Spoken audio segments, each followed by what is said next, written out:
Okay, we live.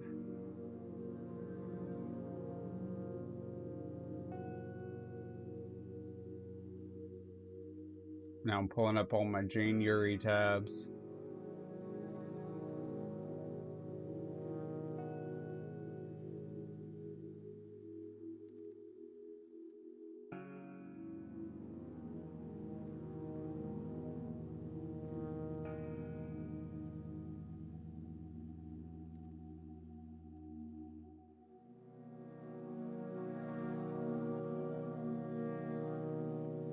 Just my 6 different tabs open.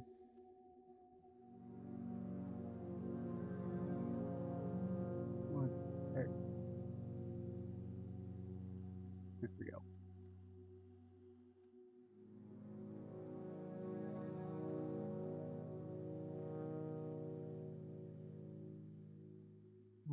Join the call. Show chat is on. Hey!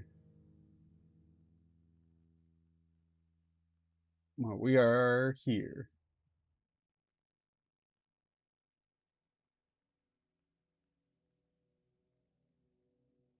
Yeah, no, what happened with that?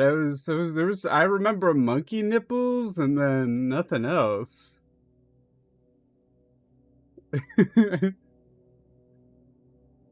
I really tuned in at the wildest time for that one. Although I remember I logged into Twitch and I was looking at your chat and what the hell happened right before you got off peak?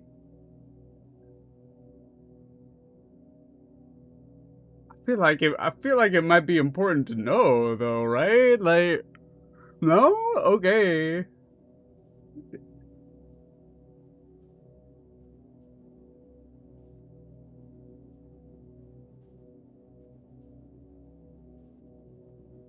Mm-hmm.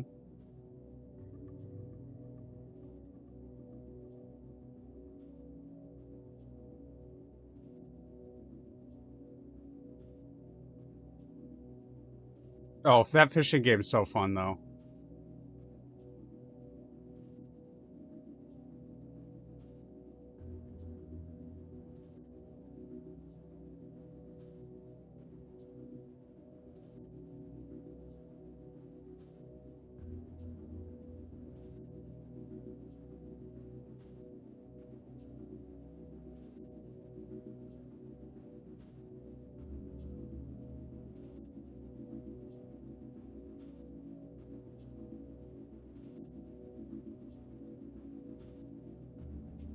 I do have the Jane Yuri docs. I do have the Jane Yuri docs. We're going after, if I remember correctly, the leave ending.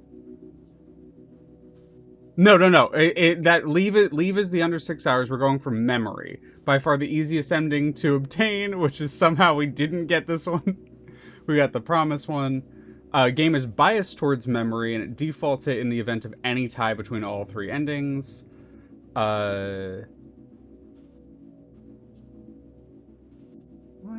Wait.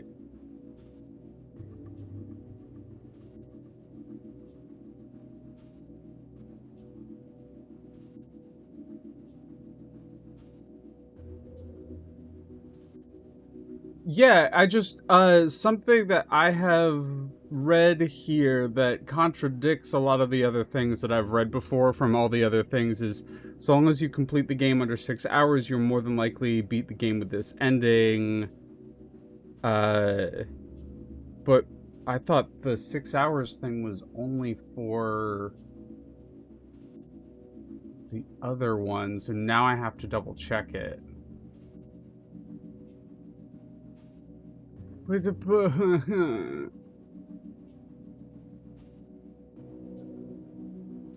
Okay, +2 for circle. Total playtime is less than 6 hours, +2 for circle.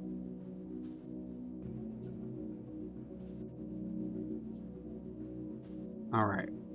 Alrighty.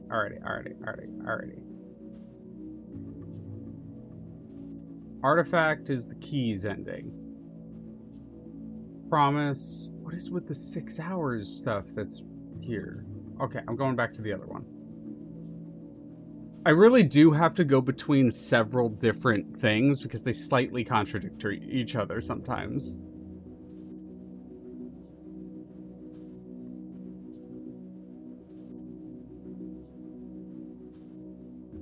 Promise, memory, leave. There's a rule. I want to try to leave. Whenever you're hurt, try to heal immediately.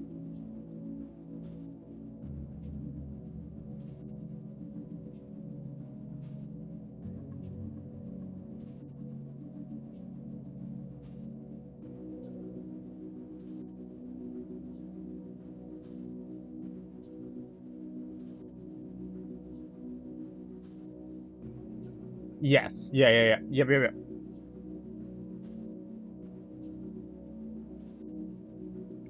I'm getting conflicting reports about the time crunch. Is the thing that I'm a little like stumped on in regards to that one.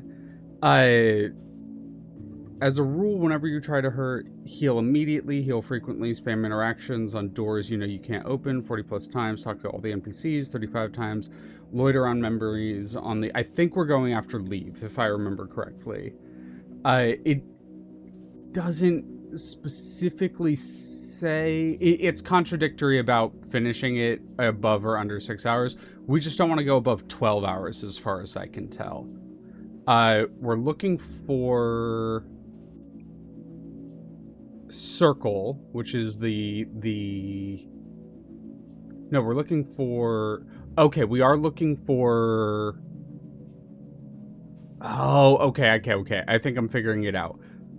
If our circle is above death, our circle counter is above our death counter, then and our leave counter is above our circle counter, then we will get the leave ending, which is the one that we're going for. So that's why it's recommending getting it under 6 hours, because it almost guarantees us getting this ending. But as long as we abide by the other rules, we still will get this ending over death, as long as we don't take too much damage and kill too many things.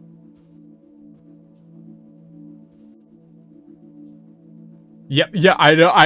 Trust. I'm trying so hard with these. I looked these over last night, and I was like, okay, I got it. And then I was like, wait, no.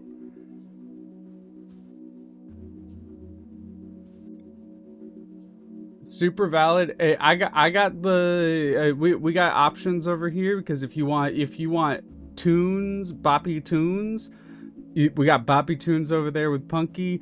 If you want like synthy ambiance, then I got it over here. Whenever you are good to stream, though.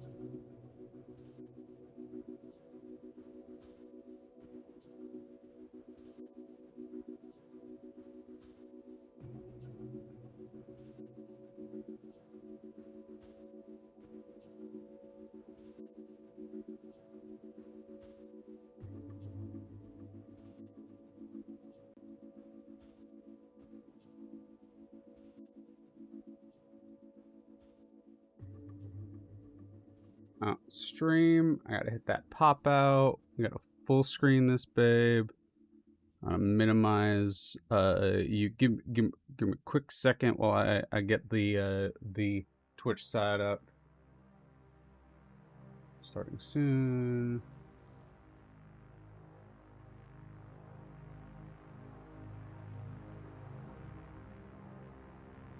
Turn off BRB. And hey, it's already up.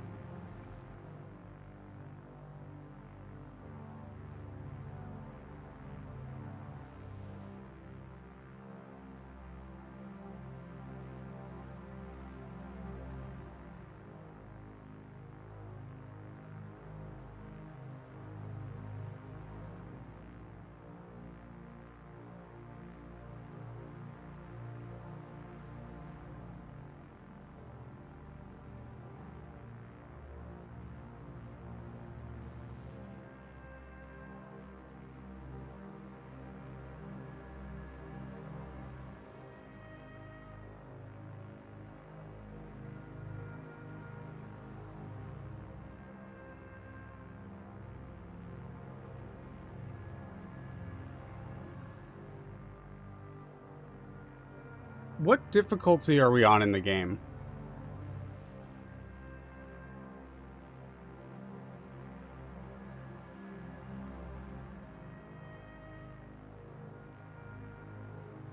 Oh, it's under gameplay. It's under gameplay. Combat accessibility. Yeah, okay. I was just reading for one of the endings. It recommends swallowing the pride and putting it to the easy difficulty, but not this one specifically. Not specifically, no. That is actually an accessibility thing. It doesn't affect endings, which I vastly appreciate.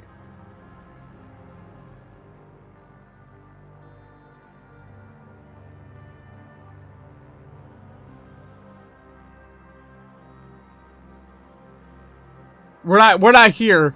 We're here for the Yuri.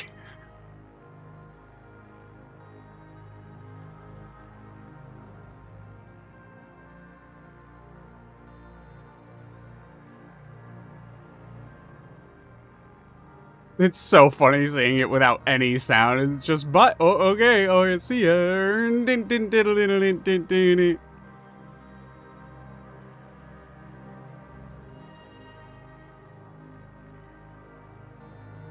Okay. Alright, I have our cheat sheet up. I got all my sheets up. I'm like, anytime I'm not talking, I am like hard reading these different things to make sure we're doing it right.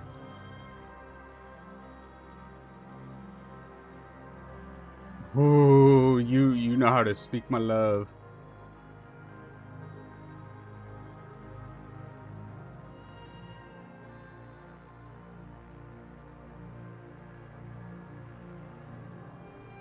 I am a total slut for pixel art. In part because it is very anti-AI. Like, AIs can't really replicate pixel art in the same way. It is very, very weird when you see them try. And I think it's one of the reasons why I've really leaned into loving like pixel aesthetics lately. And this game's gorgeous.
Ooh, cafe.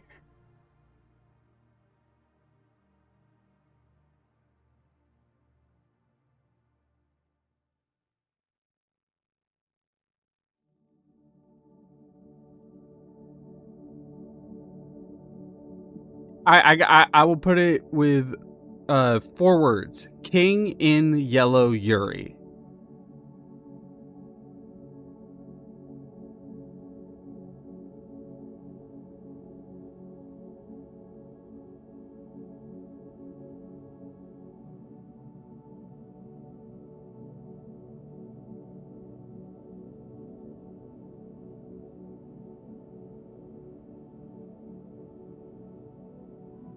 Mm-hmm.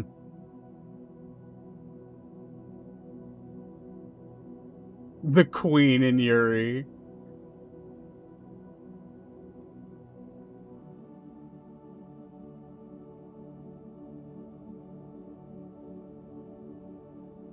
Femme Malevolent. Oh my god, Malevolent. Oh, Trinket. Taps knows. Good choice. Good choice. Good choice in listening material.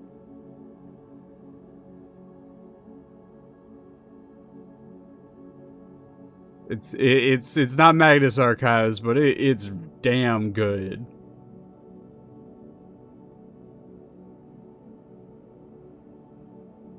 Mecha Pixie, fucking awesome name.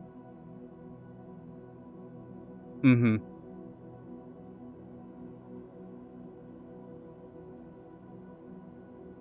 You get it, Trinket. You get it.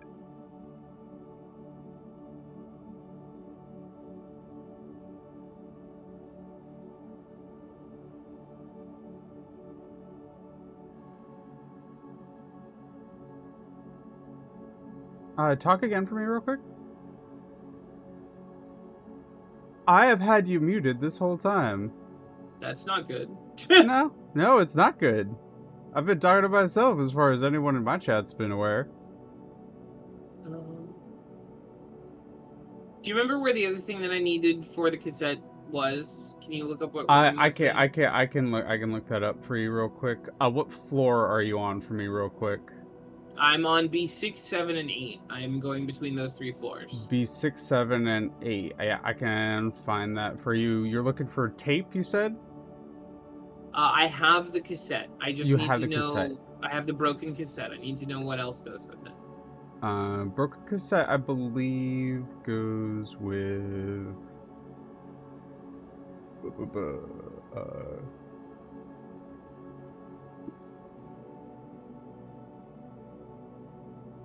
Sorry, I'm just looking through the few different.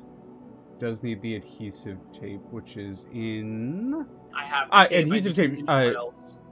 Oh, I believe you just combine them. Is it not? You just combine them together? I thought there was a piece that was missing. Oh yeah, I guess I just combine it. Cool.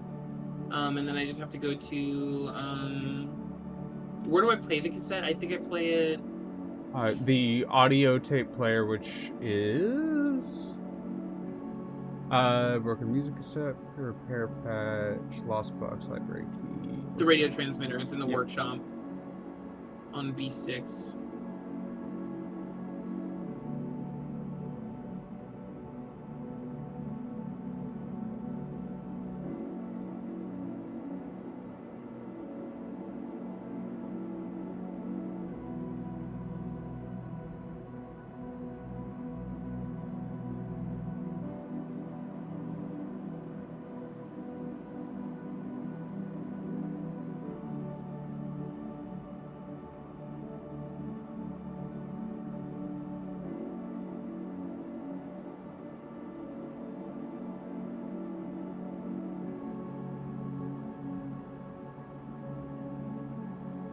Oh, hey, number.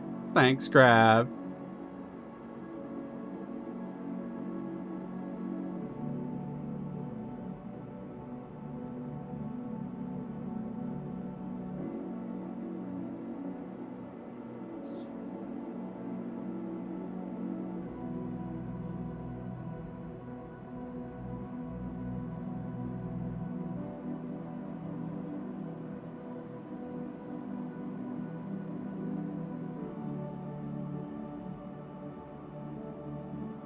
Hey, you're gonna be a huge fucking problem for me later. 3 repair sprays? Yeah, I'll take that. Hell yeah. And then we want to play the frequency. Nice, nice.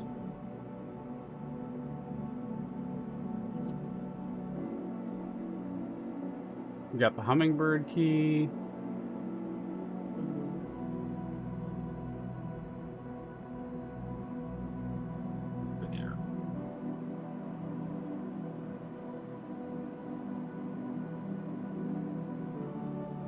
What playing the frequency?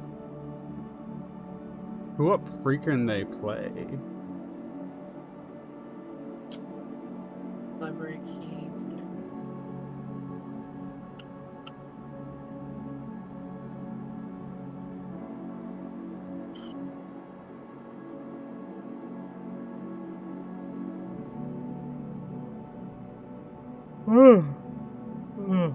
Sorry. You're okay. Do you remember what's in that room? Let me with the map real quick.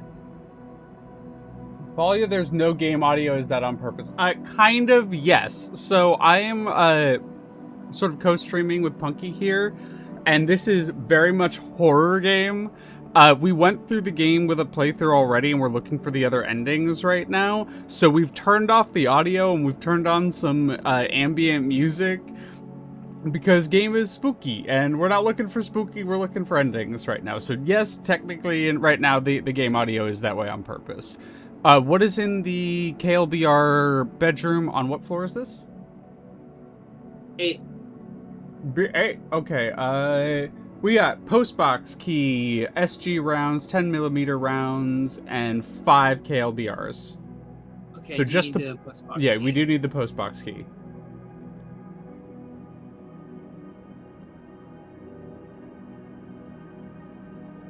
Pop. Got it. Nice. Easy clap.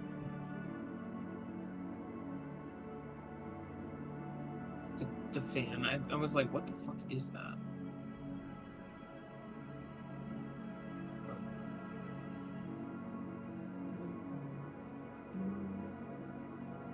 Oh, that's so cute. Is that like a Jubilee Marvel Rivals icon, Chad?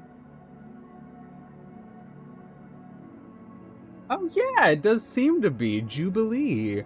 That's one of the new Marvel Rival heroes, right? Yes. Oh, that's cute. I like that. I like that a lot. You've been thinking about getting back into that game, right? I sent one message about maybe playing it again, so I'm not actually entirely certain, but I thought the Devil Sore in the Jeff costume was cute. So I was it was merely a vague passing thought of something to do in my off time, but what is, I'm trying to remember. This is, yeah, it's just that it's a MOBA, so I'm like hesitant to really double down on playing it again. Rivals is pain, yeah, that's kind of how I feel.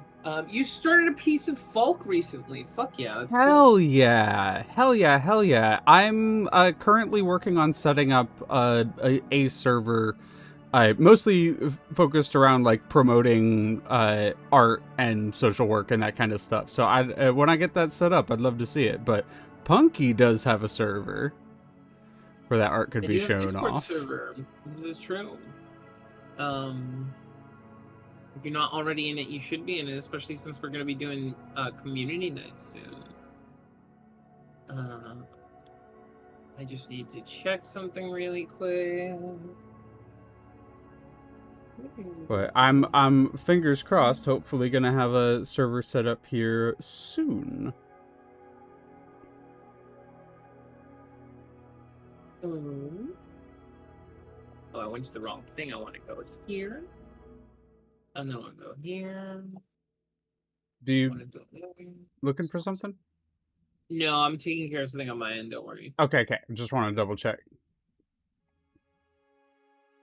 George, to the left, I gotta deal with.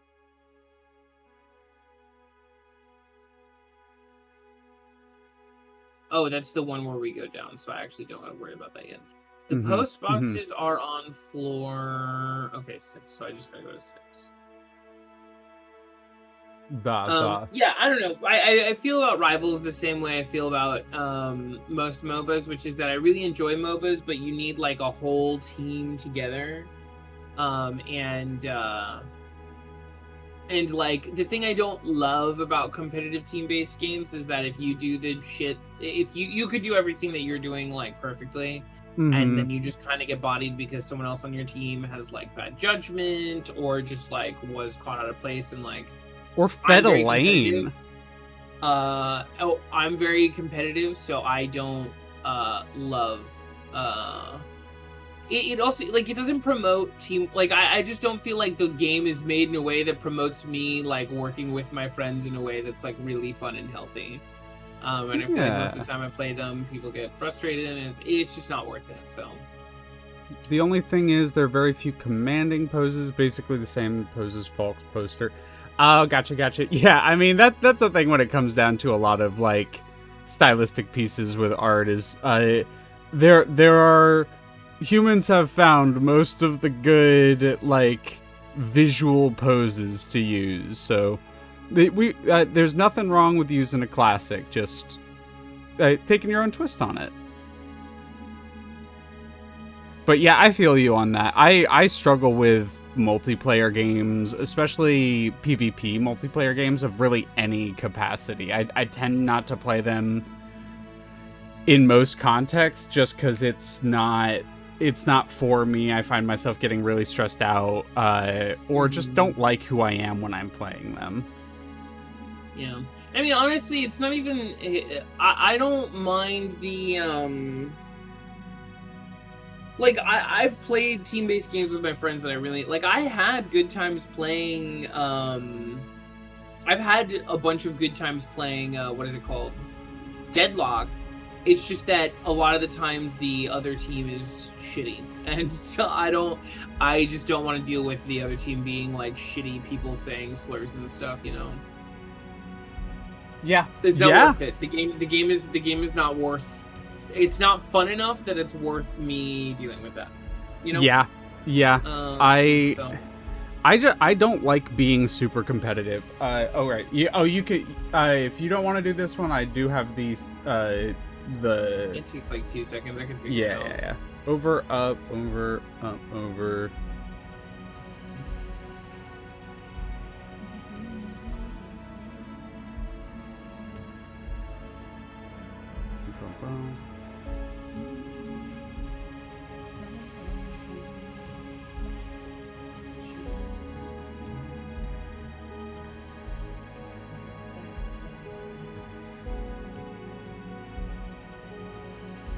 Boom. Nice. Got the Astrolab. I'm gonna plug it in. Being competitive. Oh, go. Yeah, it's grab on yours. Being competitive makes you feel kind of uncomfy. Yeah. It's a skill. I think like most things, it is something that you have to learn to be good at, which is kind of weird because it's like, what do you mean I have to learn? Like, being competitive is about, like, learning how to be better at, like, the thing that you're doing, right? That's where competitiveness stems from. But it's also, like, you really have to learn how to have the right mindset for yourself on how to be competitive. It took me a while to figure out how to, you know, feel good about, like, losing to people in fighting games. Yeah. Part of it has nothing to do with I want to go there. Part of it has nothing to do with good sportsmanship and just like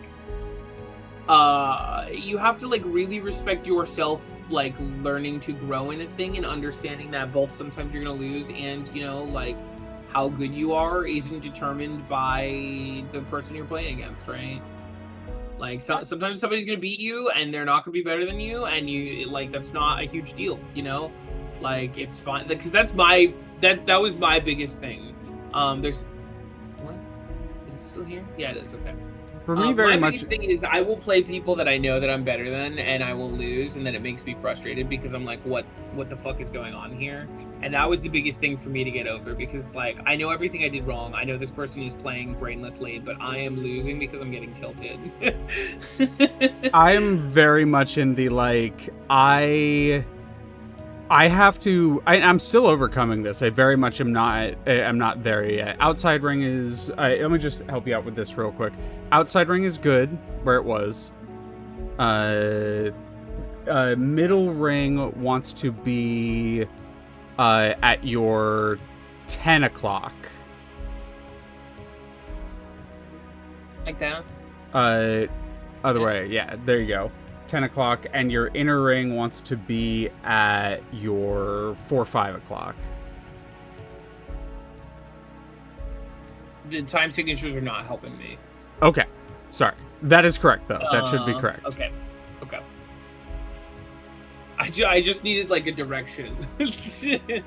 I didn't know how to like say those directions. I guess like top right, bottom top right. right. I get We'll figure it okay. I out. see it. Clocks are and now usually helpful for people. I very much am still getting over when it comes to like competitive games, fighting games especially, is like when you lose, not feeling either worse about yourself or just worse as a person.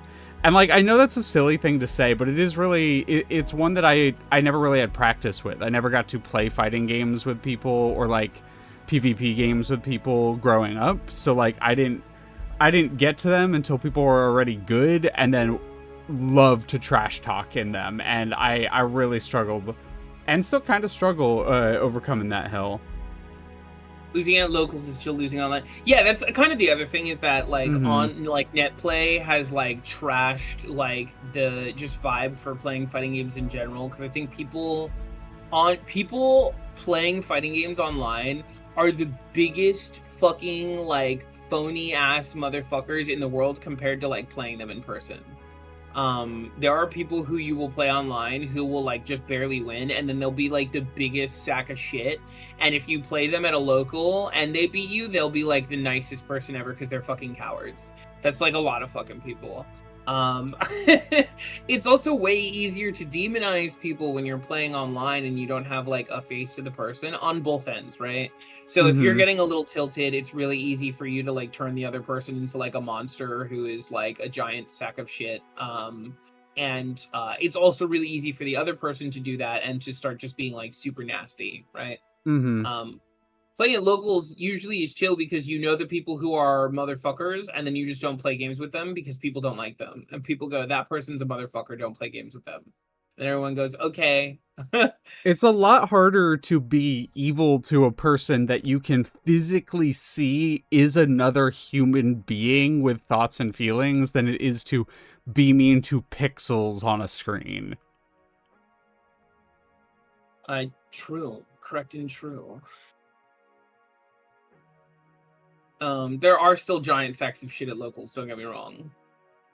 Not if they play Ken, it's also true. I don't know what that means.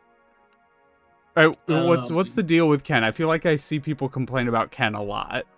He's just got a lot of privilege. He's got a lot of good buttons that you, whenever you hear people say except for this character, it's because they do one of two things. It's because their game plan is annoying, so like Jigglypuff or like what's the word I'm looking for? A zoner, like Ram.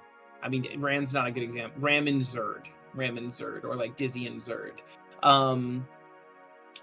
It's one of two things. It's either the character puts a lot of shit on the screen to make you not get in close and like fight them, or the character is just belligerent as fuck, has a bunch of good buttons, and they can just like do whatever they want essentially without having brain cells. This is what I meant earlier on like being able to lose to people that you know that you're better than, because there are a lot of times in fighting games where the balance will not be good, and a person will be playing a motherfucker character, and you know they're hitting some belligerent ass fucking monkey brain button because they are just sitting at their keyboard hitting buttons, and they'll get your ass and they'll kill you, and you gotta not be like, I am bad because I let them kill me. You just gotta be like, all right, whatever.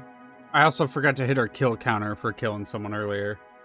That's fine. Losing to people that you're better than is just Tekken in general. Also true. Tekken is like a two-touch game. That game is crazy. Tekken is a two-touch game unless you are not a pro, in which case it is like, do I know my type matchup chart, which is just Pokemon times a million. Yeah, Pokemon too many types, but it's a fighting game. Well, I mean, every character in Tekken has like fucking 200 moves, so it's Holy, like, how the fuck am I supposed to know? Fuck? It's like, how the fuck am I supposed to know that like Hwoarang has like of tracking like low into medium like overhead kick, you know? Like what? It's like, oh, that move looks slow as hell. I'm gonna try and bully him, and then it completely adjusts his hitbox so that I can't touch him. So It's like the crazy thing shit that's like that. wild about fighting games is people talk about fighting games, and I shit you not, to me as someone who's not into fighting games, it sounds like someone who's fucking coding. Like that's what it sounds like to me, because it really is It's like, kinda what oh it's yeah, like. oh yeah, I hit my upper into my middle, and then you know when I was doing the about phase, it, like I'm just like, what the fuck are you talking about? This is just like, I just need to open the thing, but I also have to talk to the girlies over here. Yeah, we wanna talk to as many girlies as possible. We want to try to open all of the doors down here. So those I are the didn't try to important open all the parts. doors down here, so I gotta go back and do that. There's no map either. Yeah, yep. So I know we're heading right for like the spots we need to, but we do want to try to hit all the doors if possible. That was the one thing. I forgot that there were doors down here was my main thing. Yeah, and Tekken each character has 10 moves that you use and 5 moves that freaks use that randomly will kill you, but they're like really bad. Like you'll look up a bunch of things online and it's like, oh, these moves nobody will ever use. These moves suck and they will not touch you and you'll never die if they touch you and nobody will ever use them. Except you'll go onto a ladder and one person will use them and then you'll explode. And it's like, why is this happening? It's like Jujutsu Kaisen, honestly. Honestly, the closest I can compare it to, the closest to any like fighting game, competitive online PvP style stuff that I've ever done, is the Armored Core like online competitive like ranked scene. I do fucks around with that. I do find it very fun because like that game is all about mech versus mech combat. And I do actively I did actively participate in that quite a few times.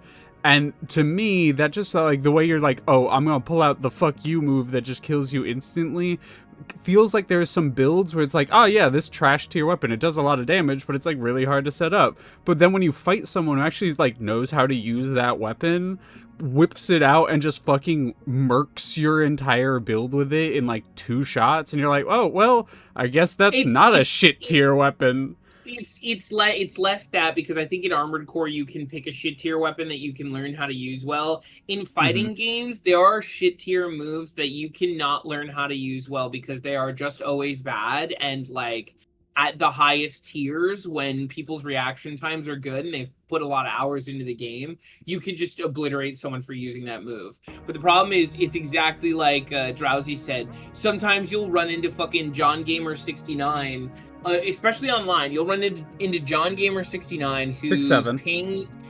ping is I'm not gonna say 6'7". You just did. I fucking know. You'll run into this motherfucker whose ping is absolute dog shit, and he'll be spamming the fucking move, and you can't do anything about it because the ping sucks, and you just get got by it, and it's like, okay, all right. I know this move is dog shit. I can't do anything about it because this guy's ping sucks ass, and he's teabagging me now. Cool. Okay. There are some things in the Armored Core competitive scene that are kind of like that. Like people who abuse explosion mechanics and like laser explosion mechanics and like specifically lag. They will set up these things where it like fucks with their lag intentionally so that it's like oscillate. So that it's yep. So they do that with explosions in Armored Core, so that you will get hit even if you're out of the explosion on your screen, because of the way that the lag works, and it's fucking frustrating. It is one of the most whenever you see someone who's missile boating it online and you get any sort of stutter, it's like instantly, you motherfucker, I know what you're about to do. For our wellness check, thank you, Pixel. I appreciate it. I'm good right now. We took a break and then we came back for Signalis. A lot of it was setting up and doing stuff, so I don't need to take the break quite yet. But I do have water. I am taking sips of it, and I did unshrimp. Oh my god, that's okay. I'm gonna use Storm Ruler and Force. Okay, I see you, Rain. Storm Ruler. Oh yeah, I'm just gonna use the Ring Knight's twin great swords, and I'm just gonna spam the special attack. Haha, Dark Souls 3 combat. You didn't redeem that's fair that you didn't redeem unshrimp, but you did say health check, and unshrimping is part of health in my brain. That's valid. I mean, unless you want to be a shrimp, I don't know. I don't think I've ever seen any shrimp furries, but like live your I truth. definitely have. That's crazy. Also that's true. That's so true.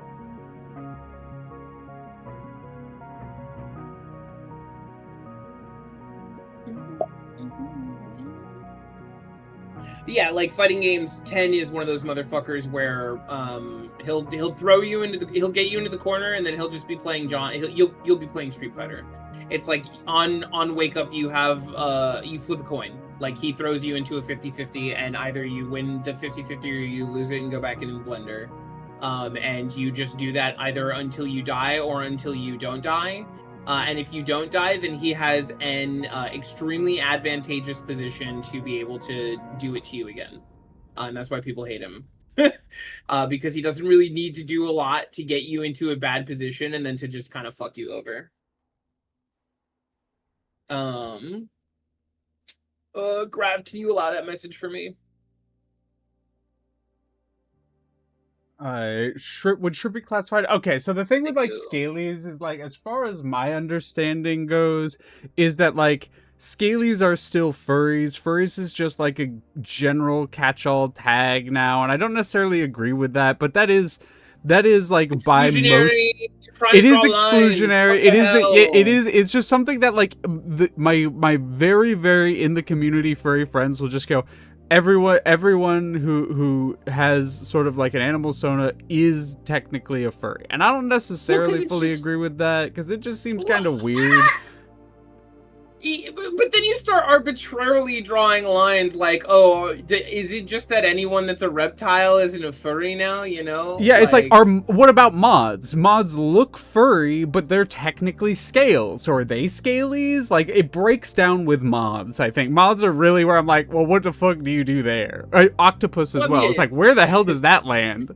I feel like it breaks down in general for me, because it's just kind of like dinosaurs. I know people who have like raptor sonas. And yep, feathery, furry, like, scaly. Furry, you know? Yep. Like a bird person isn't not a furry. Local dragon fox has drawn the line in the hey. Yeah. Like, come on. I'm not the one saying. I don't think this is right. I don't think this. I'm not saying that this is. I'm fucking called out. I don't know. It doesn't sit right with me. I'm not gonna stop them from getting into the community, but like, you know, scalies. Whoa! I never said that. Whoa! You heard Since when have I get trolled? Whoa! Racist. I don't like the taste of my own medicine here. What the heck? Crazy.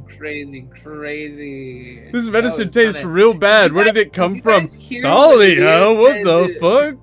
Did you guys hear when Leah said that anybody who has like a sona that has some kind of scales is like invalid and not a furry? That's wild. When out the gate, I was like, oh yeah, you know, everyone's a furry. And technically, it's like, oh hey. I don't remember. I feel you were like, everyone that I think is a furry is a furry. That's what you said, I think. All right, you know what I think? I think everyone that I think is a furry, and I think that you're a furry if you want to be a furry. Done. Damn, you redeemed it. Awesome. Local streamer uncancels themselves. And I'm not sorry. You're not sorry for getting canceled in the first place, or for uncanceling yourself? The answer to your question is almonds.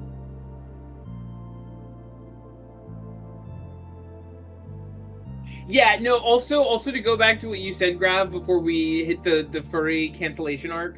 You can't just ask a person where their fur is crazy. There is a very fine line, Robot, between like, you crazy motherfucker, I can't believe you pulled that off, and what is your fucking problem? I hate you, guy. Stop spamming this move that isn't good, you piece of shit.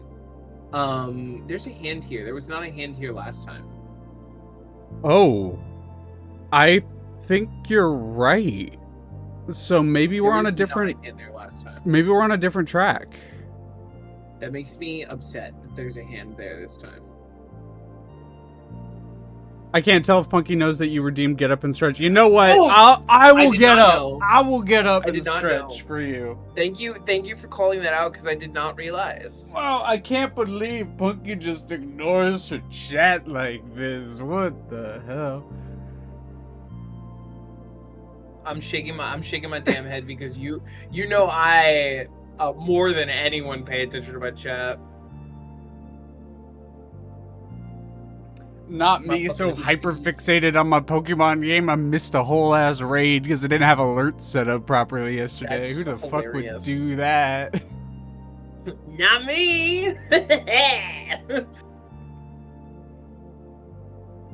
Okay, that's my arms. That's my sides. That's my scoliosis ass back. No, truly, also, that's like a thing that's a thing that's good for me. Like, you can yell at me to get up and stretch when you redeem Get Up and Stretch. Like, unless I'm in the middle of, like, unless I'm literally, like, on top of my soapbox being like, we need to kill the rich, like, we need Molotov cocktails. Unless I'm in one of those rants or, like dealing with something, you could just be like, hey, stretch motherfucker, I redeemed it.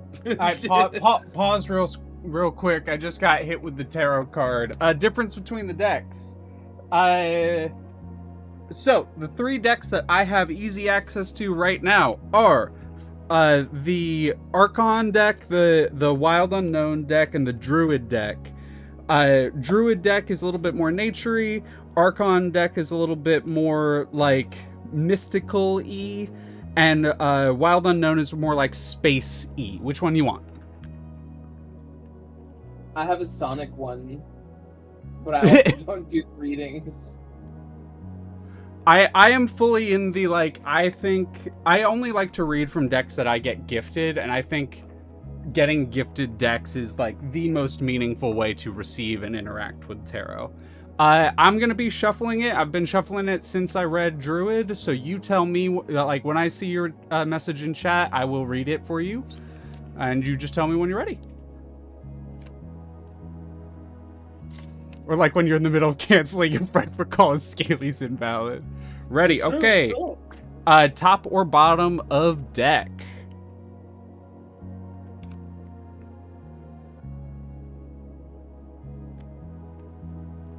Top.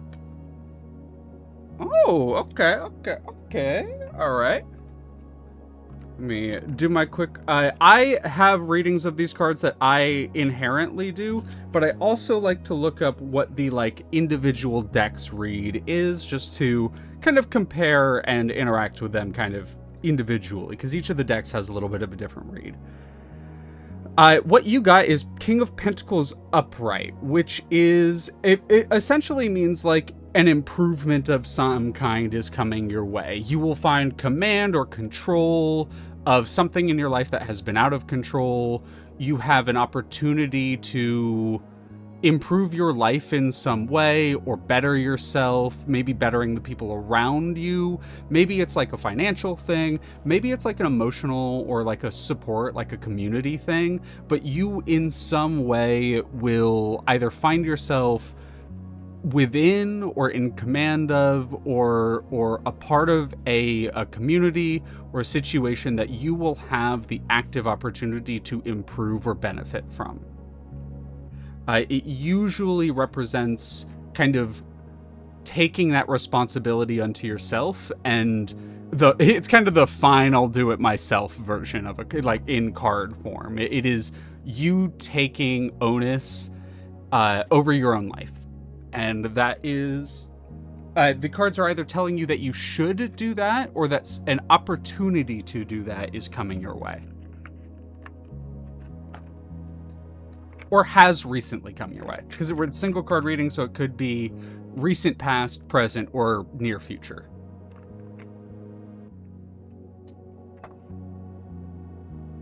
But thank you for redeeming. I genuinely like doing tarot readings. That one will always, the single card reading will always stay. But I'm actually working on like a little incentive sheet for subs and donos and that kind of thing, and one of them will be an actual full reading.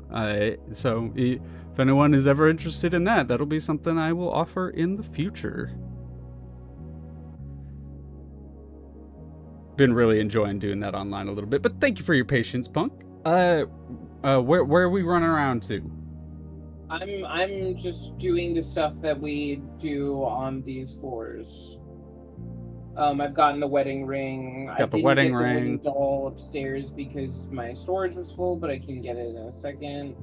Yeah, this one is really just like a run around collect-a-thon a little bit.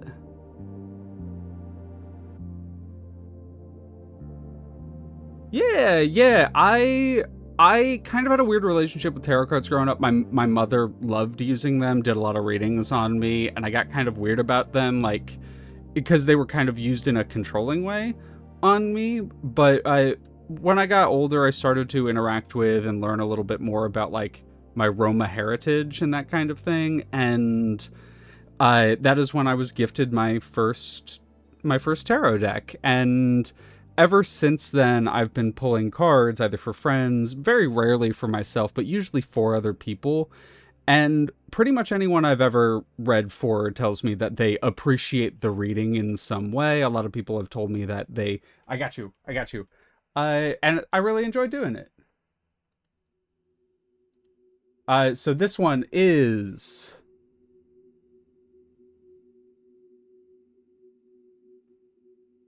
okay. Oh, brute forced it, baby! Yeah. I was going through the ones that I could remember. And I was like, I could get this. You can. I was just letting you go. You were. I was like, I was gonna tell you, but you never stopped. So I was just like, no, yeah. you were talking about something that was important to you, and I wanted to let it appreciate rock. that. I appreciate that. No, it is very important to me. It's something that I have learned to embrace. A lot of people have really... The thing for me about it is, like, people appreciate my readings, and that's the most important thing to me. I care very little for, like, being correct. I care way more about having the reading mean something to someone. Yeah. I killed 4 creatures, by the way. That was... So yeah. 1, 2, 3, 4. Train. Are we at 21? Yeah, we're at 21. We're at 21. Okay. Perspective is important. Yeah, exactly.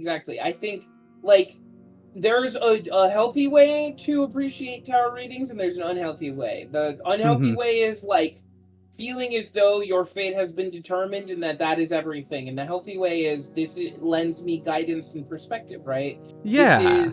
This is not just me receiving a reading. This is me connecting with another person and something that they love. This is me, like, receiving a little bit of advice from them, maybe a little bit of guidance on something that I might be stuck on if you ask for a reading on, like, a specific thing, right? Yep.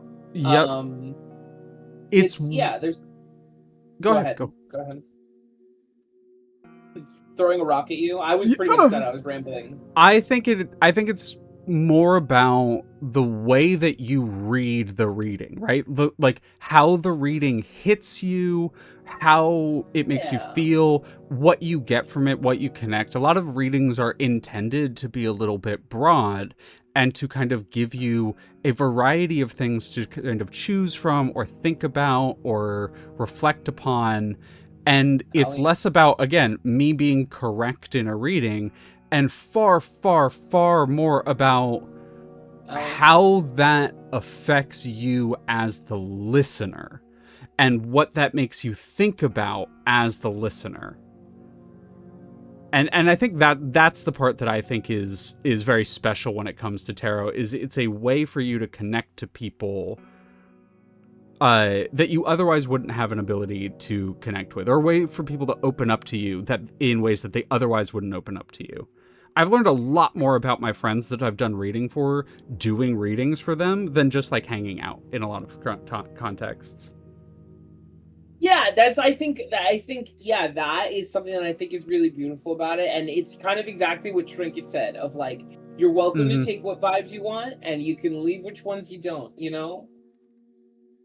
It's not a thing that exists for you to follow by the letter of nature. It's a thing that exists for you to kind of, like I said, like both of us said, connect with someone else and to learn more about someone you care about and to like share a thing you love and offer, guidance in a way that removes the tension of the situation, Very You much were so. once approached by a total stranger in a club who asked if you were okay. You didn't realize you were vibing off, but they asked questions that you didn't realize you needed to hear asked. Yeah, yeah. I feel like tarot Tarot offers that, yeah. Tarot offers that. That's yeah, damn. I This is why I always say that like people inherently love each other. Like we would not be able to pick up on things like that for other people if we didn't inherently care.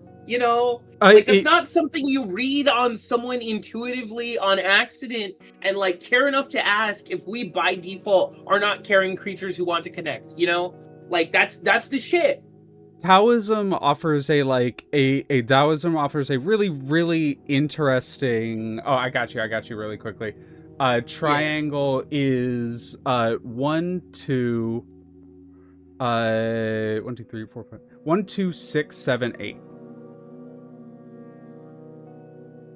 Uh Um Tarot offers a way to connect in a way that you otherwise wouldn't have an opportunity to, and to ask questions that you otherwise wouldn't have an opportunity to. And like I was saying with Taoism is it there's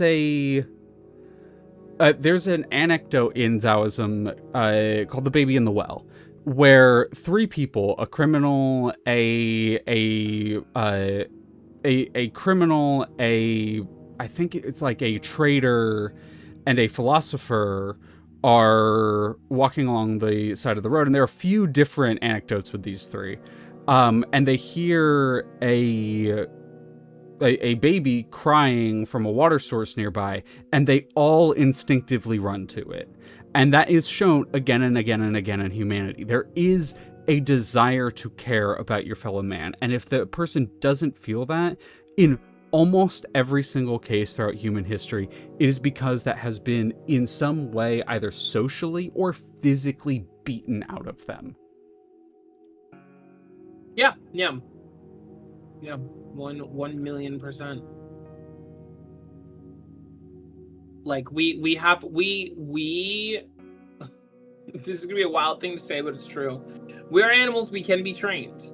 That's what habits are, that's what practicing a thing is, right? It's us like essentially training ourselves, it's us growing.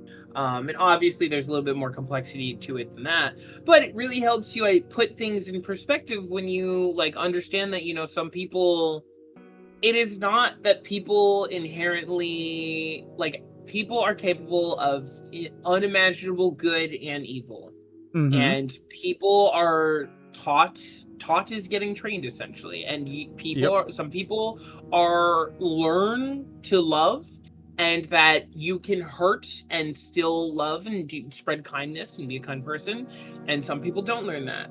And some people learn that it is better to hurt than to be hurt. Some people learn that it's easier to do bad things to others than it is to go through things that might be difficult for yourself. But that doesn't mean that those people were born without a capacity to love. That means that those people were born in situations where it trained and taught it out of them. Like, people who are rich are not evil when they come out of the womb. They come out of the womb, have access to immense resources, and then learn to live a life that they are so uncomfortable living without that they train empathy out of themselves so that they don't have to care about like fucking other people over so that they can hold on to their immense wealth, right? This is a random fucking thing to kind of like bring up in like in regards to that, but it's also like one of the best examples I've seen of it in modern media is One Piece actually has a bit in a certain arc where there is a like rich noble looking out over a trash town, and the daughter is like, "Oh my god, why do we not consider those people people?" And the rich person's like, "Well, because they had because they chose to be born poor." And like that I think exemplifies the way that people think about that so much, because also two because Three. the child, or three, because the child is asking why. why do we do this? What's the reason here? Because children are naturally curious, children will question that kind of thing, and the adult immediately responds by like squashing that empathy, right? And that happens all the time in modern society, is that squashing of questioning, that squashing of empathy, that squashing of desire to do better.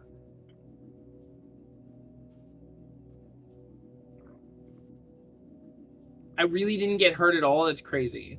That I was banking on getting hurt, and I did not. That was impressive, genuinely. Wild. I mean, I'm also on easy mode, so don't be too impressed. But yeah, we swapped to easy mode to get endings. It's true. Some people are born with vast amounts of wealth. Some people are born in a space without a lot of privilege, and some people are robot lesbians investigating an eldritch horror space. You know. High five. Let's go. I am a gamer. It's true. Capital GAY. I am a gamer.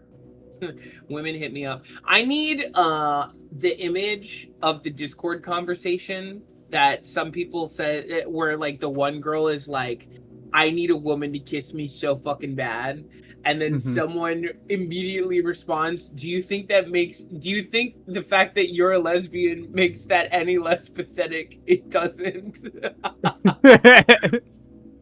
Listen, I just need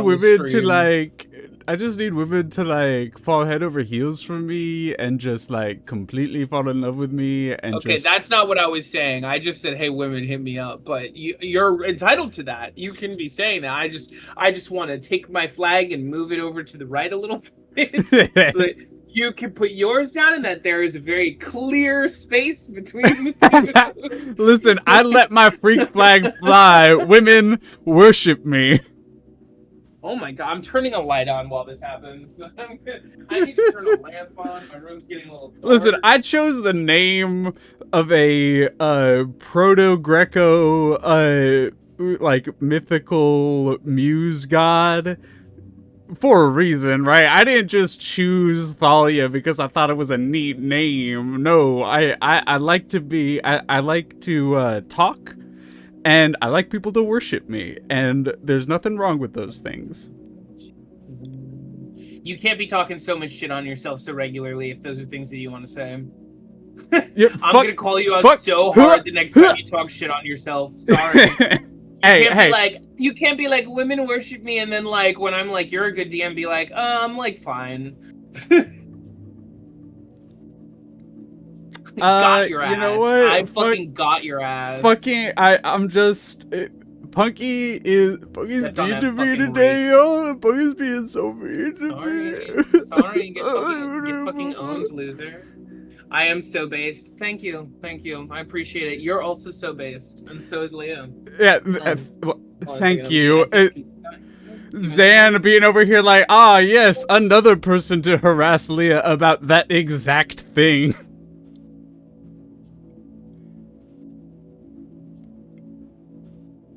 Fucking called the fuck out.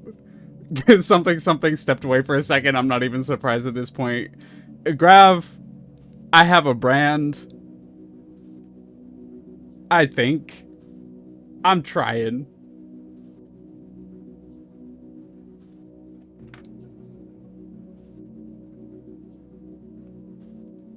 But genuine, I appreciate you. I appreciate all of you. I appreciate your thoughts and insights and your there's the outline of a brand here. That's that. You know what? We're figuring it out. But I do appreciate it is people like you in chat, people like you my friends, that make me want to become better and be a better person, and also be better at the things I do. And I would not be the person I am today without those of you around me that I love.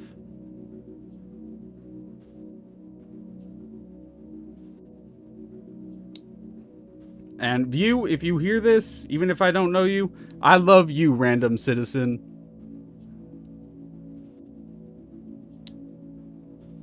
We have to embody what we want to be loved for, Branchman. Be yourself when you when you deprecate, you're eroding yourself, which we got to stand against. It's valid. My biggest, speaking openly, my biggest flaw is my self-deprecation. My lack of confidence sometimes leads to insecurity, leads to a desire to like almost desperation and that kind of thing. A desire to to project better than I am. But if I am just comfortable in myself, I am the most confident, best version of myself, and I really got to lean into that. I'm working on it. We all do things for different reasons. We have to. Yes. Do not erode yourself. It's true. This is true.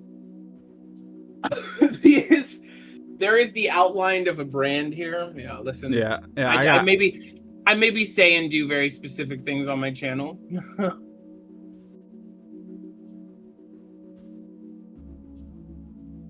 But yeah, no, I don't know. I don't give a shit. I'm kind of chaotic, but that's because like there's, I don't know.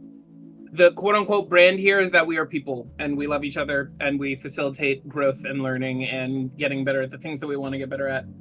And also just enjoying things and whimsy maxing. Because life was made for us to be whimsical little creatures.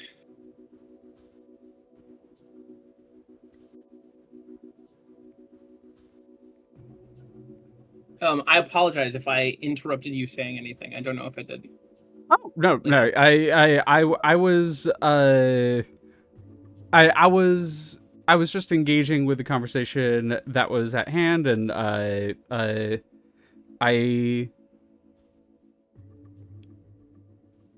don't know how to put it. We're all good. Okay, yeah, baller. I just want to make sure I didn't interrupt you. I was not interrupted. I was being a little sappy. Oh yeah, that's fun. Actually, you're not allowed. I take it back. Oh, okay. Sucked up with a straw. You do, Whimsy Max, Bobo Boy. That's why I tried to poison you and leave you behind when we left the mountain, because I knew you would think it was really funny. I think there are a lot of people who I could do that, who I would do that to, and they would get really upset. Yeah, no, this is really important. I am going to point this out because I do want to talk about this, and I appreciate you, Zan. Thank you. Society insists on wearing masks for the sake of efficiency. To have a face makes things easier for certain spaces, and that's also used to hide pain, and we don't do that here. And thank you for the appreciation. To kind of touch on that, it's not just like there are a lot of really complicated reasons that we start wearing masks, and I think most of them are bad. The society, we live in a society. The world that we live in teaches us that we have to, be a certain way when we're growing up, and it masks it as like being polite or being courteous to other people. But all of this is behind a veneer of like a normal base of operations that isn't the norm for everyone, and like really cannot be applied at wide scale. And you know, maybe that was born out of convenience, maybe that was born because we thought it was best for people, but that's not how it works. Everybody's different. And there's no reason that you should have to like be a little bit less weird or a little bit less excited or a little bit less emotional because you were taught growing up that that's going to like impede on someone else, right? Courtesy is not inhibiting yourself from the things that you naturally feel and the things that you love and want to do. Courtesy is caring about other human beings and trying to connect with them and figure out what they need in that moment and what they want. And it takes us time to learn that, and we have to be taught that. And instead, we're taught how to be good little cogs for the fucking machine because they want us to just be a part of capitalist society and do the things that we're supposed to do. Like fucking not child labor, but not child labor, right? It's like, hey, go to school and learn how you can be a productive part of society. What does that mean? That means learn how to work at a company that you don't want to work at. Yeah, learn how to labor for capitalism. Yeah, learn how to turn a thing that you love into a career, which is like, sure, you want to do a thing that you love in a productive way, but you also don't want to completely turn the thing that you love into this joyless artifact that is used for survival. You know, we should be able to do things that we want to do because we love them and because we want to contribute to the world, make the world a better place. Whatever. Punky's on her same soapbox for the millionth time. We don't wear masks here. Be whoever the fuck you want to be. As long as you're not hurting anyone else, you're welcome here, and you will always be welcome here. And if you're not, you tell me who made you not welcome here, and I'll have a fucking conversation. All right? I feel comfortable on this specific note, speaking for Punky, is that we care about people being authentic and kind. And you can be... There are times to not be kind. We have bats for a reason, as Punky says. But a lot of the time, just love the people around you, love the community around you, support the people around you. Success is not a competition, and it shouldn't have to be. It's no matter what society, the current understanding of how we are productive will tell you, your success does not lessen others' capabilities, and others' successes don't lessen yours. It's a very hard thing to learn, but very important. Yikes! Yikes! Alright, first thing we're gonna do is this. Whoa! Okay, those guys don't have eyes, so that was a trap. And then we'll use... No, I want to use this, okay. Yeah, that scared the shit out of me too, Zan. I was like, I'm looking for the eyes. Cool, there's eyes there. I'm fine. I'm not fine. I'm not fine. Western cultures were told to be private, and we worship public spaces and emotions. Yeah, literally all of that is true. It's Christo capitalist fascism at its finest. Love the things that you love. Don't feel like you can't tell the people that you really care about that you care about them, because they need to hear it and you need to tell them. Love the things that you love openly. You know, don't feel afraid to branch out and explore things. And most importantly, don't be fucking afraid to fail. Who cares if you suck at a thing? We're supposed to suck at things and then get better at them. You could do a thing and be bad at it because that's how you get better. And also, who cares if you're bad at a thing? Do you like doing it? Awesome. That's the thing I've been getting really fucking frustrated about lately, because I feel like a lot of people are kind of getting in their own way and being like, I'm not good at this thing, so I shouldn't do it. It's like, ugh. Yeah, I fall into that one where it's like, oh yeah, I'm not really good at that, so I don't really feel the purpose. I don't really see the point. And like, that's 100%.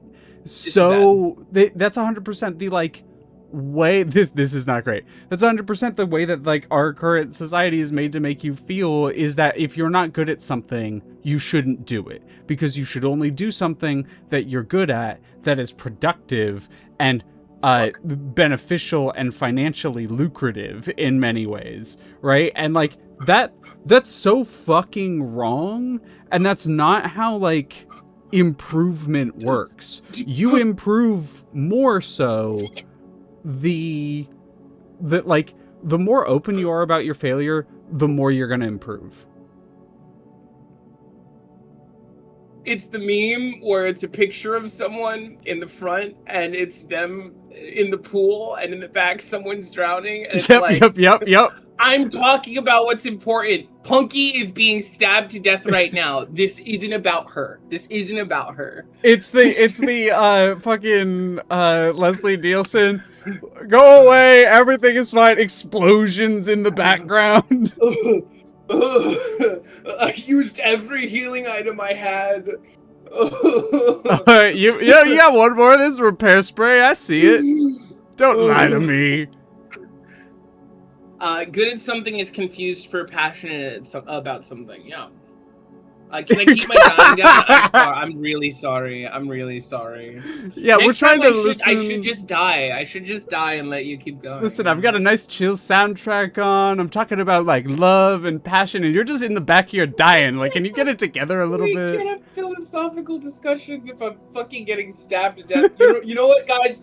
That's my bad. I wasn't being considerate enough. I'm talking about how human beings should like love each other and contribute, and I'm over here just what the fuck? No, what the fuck? They're hitting me with hammers. Yeah, I don't know. Just like I don't read the fucking room. I'm sorry, guys. You know what? That's my bad. You know what? I'll head out of here. Like, it's been a good stream. You know, Oh my god. we're gonna wrap it up here. Good hanging out with everybody. It's been a good time. Just gonna go ahead and close Signalis, and then I'll just. The stream has ended. So on my screen, because I'm like streaming the like Discord stream, it went from stream is paused to stream has ended. Fucking amazing. How do we cancel both streamers in one stream? Listen, we gotta do the streamer apology. Listen, to all my fans. What instrument are you playing? Oh, what's your apology instrument? Shit. I don't have. Wait, I got a frog. Were you about to tell me that you don't have an apology instrument? Because that's bad. That's bad. I know. Bad. You gotta have an apology instrument. I don't know how to play ukulele. Where's my frog? The triangle. The triangle's a good apology instrument, I think. My apology instrument is, and this is the worst optics for me, which I think is really funny. My apology instrument is my friend playing their accordion. It's my friend playing their accordion. That's so bad. Yeah. Thing that I'm not doing that I'm making my friend do it. That is. And it's so not a good weird. apology instrument. Yeah. And it's not a good apology instrument. I can't find my frog. You are impressed how quickly I have to set up and tear down. Trinket, it is in part because I spent some of my days off reorganizing all of my shit. Your apology instrument would be the doohickey? Now, do you mean a theremin or do you mean like a doohickey?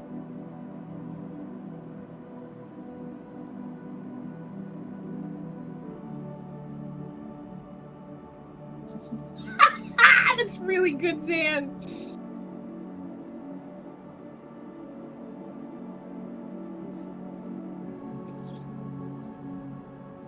My frog, by the way, that I currently can't find is one of those like little wooden singing frogs, or like if you run the wooden I don't even know what's called, mallet across the back, it makes the like little chirping sound. I know what you're talking about. They're really fucking cute. I just gotta hit them with hammers. Punky. What? No, they're really cute, but I gotta hit them with hammers. Yeah, no, that's fair. Man, Punky's awesome. It's sad that we had to kill it with hammers. It's really tragic. I had to beat it over the head with a hammer, and I don't know what happened after that. Oh, Guido.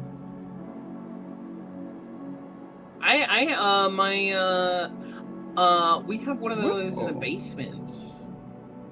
And it has like the ribs on it. And you can, like, rub a stick on it. Yeah. I got it in Honduras. That's cool.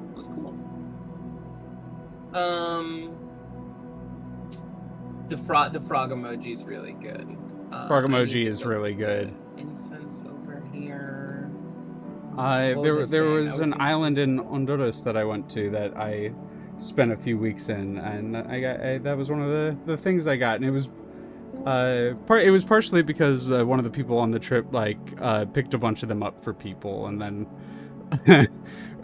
we would just fuck with each other with the frog sound. But it's really cute. I've had it for years, but I can't find it right now. I know it's somewhere. Find it pretty soon, because I gotta start hacking, honestly.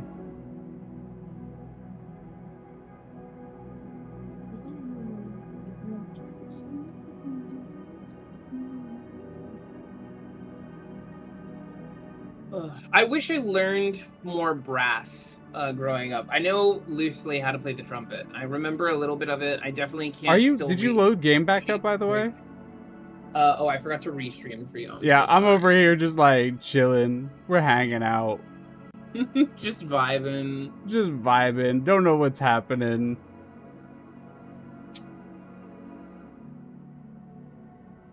Okay.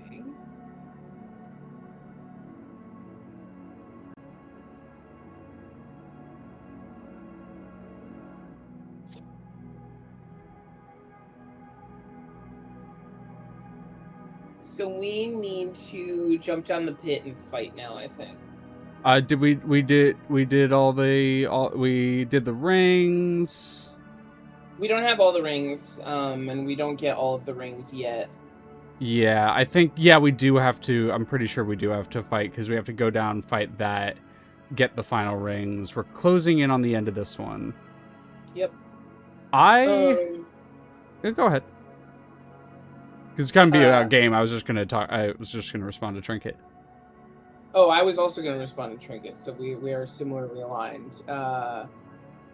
I was in general percussion, and I think I should have done general percussion at some point because I played a drum kit. Like, I had a drum kit. I was lucky enough to have a drum kit at home because my parents wanted me to play an instrument.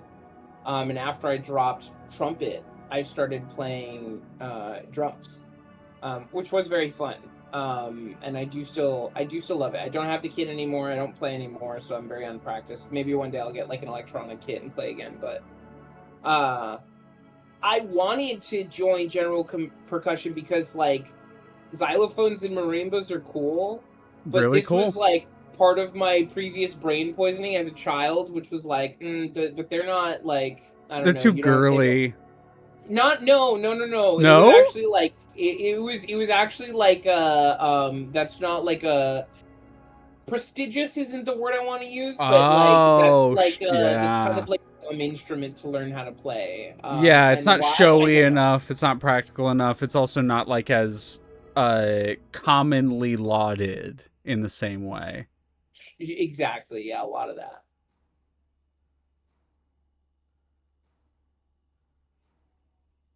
You're going to get a job playing that instrument. I only ever played a few years of baritone. Really, that was it. Baritone, which is, if you know what that is or don't know what that is, it's a smaller tuba, basically, for lack of a better way of describing it. Only thing I ever played, just played it for a few years, was not, like, particularly amazing, and I never really had the same level of, I guess, support to do music. That being said, I did take a few years of vocal training, partially because I think I do a really good job of hiding it now. I think I do a really good job of not letting it affect my speech regularly, but I have both a lisp and a stutter that I wouldn't say overcome, I don't like that way of describing it, but I have learned to communicate around effectively. And I think I do a really good job with that, but I did need to take vocal lessons for that. So I did kind of ambiently learn how to sing a little bit. Yeah. Just because that's one of the best ways to train your voice. So that is where most of my like musical understanding comes from, is from singing. Those four-legged guys suck ass. Also, it's insane that you crystallized exactly the thought, like, again, same wavelength, Zan, it's fucked up. That is exactly the point I was trying to get across without, like, realizing it in my brain. Yeah, it's an instrument that, like, that's like a whimsy instrument. A xylophone and a marimba is like you are going to play that instrument because it's kind of silly and you have fun playing it, and, like, it's still difficult, but you're not gonna, you don't foresee yourself getting a job playing that instrument, right? And I think this is part of why I'm so militantly against it in my channel. I had been trained to look for efficiency so hard when I was younger because I felt like I had to. You had to justify it. Yeah, I had to justify it, and that's not something you have to do. You don't have to justify learning to play an instrument that you have the means to do if it's just a thing that looks fun to you. It took me I had to transition to feel like I could do things for fun for myself, okay? Whoa! So oh my god, that's so real. That's so real. There was a lot of things that I, growing up, was like, I can't do that because I can't justify it. And, like, now I'm like, I don't fucking give a shit. When people would ask me, oh, do you want to do this thing? I would have that thought in the back of my head that say, saying yes here is the wrong answer. And that plagued me for so long in my life. And the amount of things, like, in relation to transitioning that was like that, where it's like, oh, I want to behave that way, or oh, I want to appear that way, but I can't because that's the wrong answer. That shit fucking cooked me for so long. Next subathon xylophone goal is crazy. By the crazy. 1, 2, 5, 6, 7, 9. 7, 9. That's 8, 9. I related to that though, semi-related to that. I do want to get like an instrument or like a silly thing that I can play for like a redeem. Like somebody I know has like a bike horn that they hit, and I think that's really silly and fun. I think that would be really fun to like pick up a bike horn on a redeem and go. Connor has the fucking, oh shit, the, why can I not remember the Australian instrument? Fuck. I don't know. Why did it just completely leave my brain? But it has a redeem for an instrument. Cool. The didgeridoo. Okay. Thank you, Rain. Also, I will be right back again. Pizza. I can play the clip. Zan, which one? There are 3. There are 3 of them, so you gotta. You're too nice, buddy. I'll get this pizza, and I'm gonna eat this pizza. And it's gonna adjust my mindset. It's gonna put me back in a peaceful zone. We could set it up so like it's a rotating one, like it chooses randomly from the current clips that we have. So we like set up all of the clips that you've ever said of calling yourself an apple small, and when someone redeems it, it just redeems a different instance. That's a really good idea, Punky. It is pizza time. Is mayonnaise an instrument? Contrary to popular belief, it can be. Apple Small compilation on YouTube when?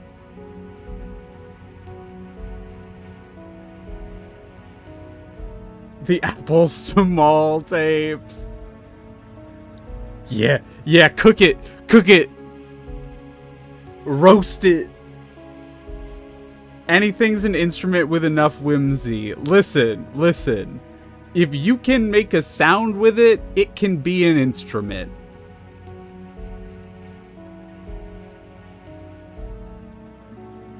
No, Patrick. Mayonnaise is not an instrument.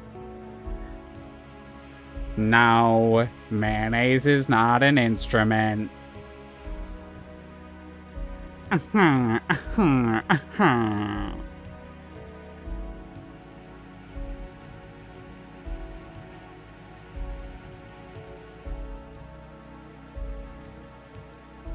Anything is a percussive instrument if you throw it hard enough. My apology instrument is the Mario Paint Music Maker. That's really good. I have this horrible little, like, owl light here that's probably my next gift to Zan. That makes a horrible noise. I don't know if that's coming through. Oh, it's dying. I need to replace the battery.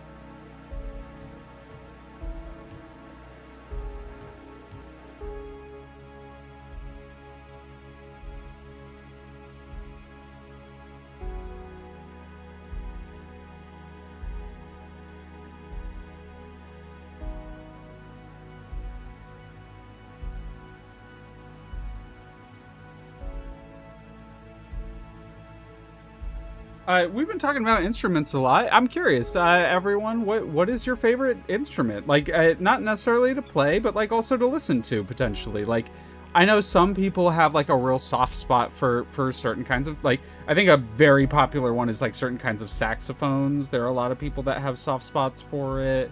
The doohickey, that's valid. Like, a good example is I know Monty really, really loves the automaton. And, like, will always be a big fan of the automaton.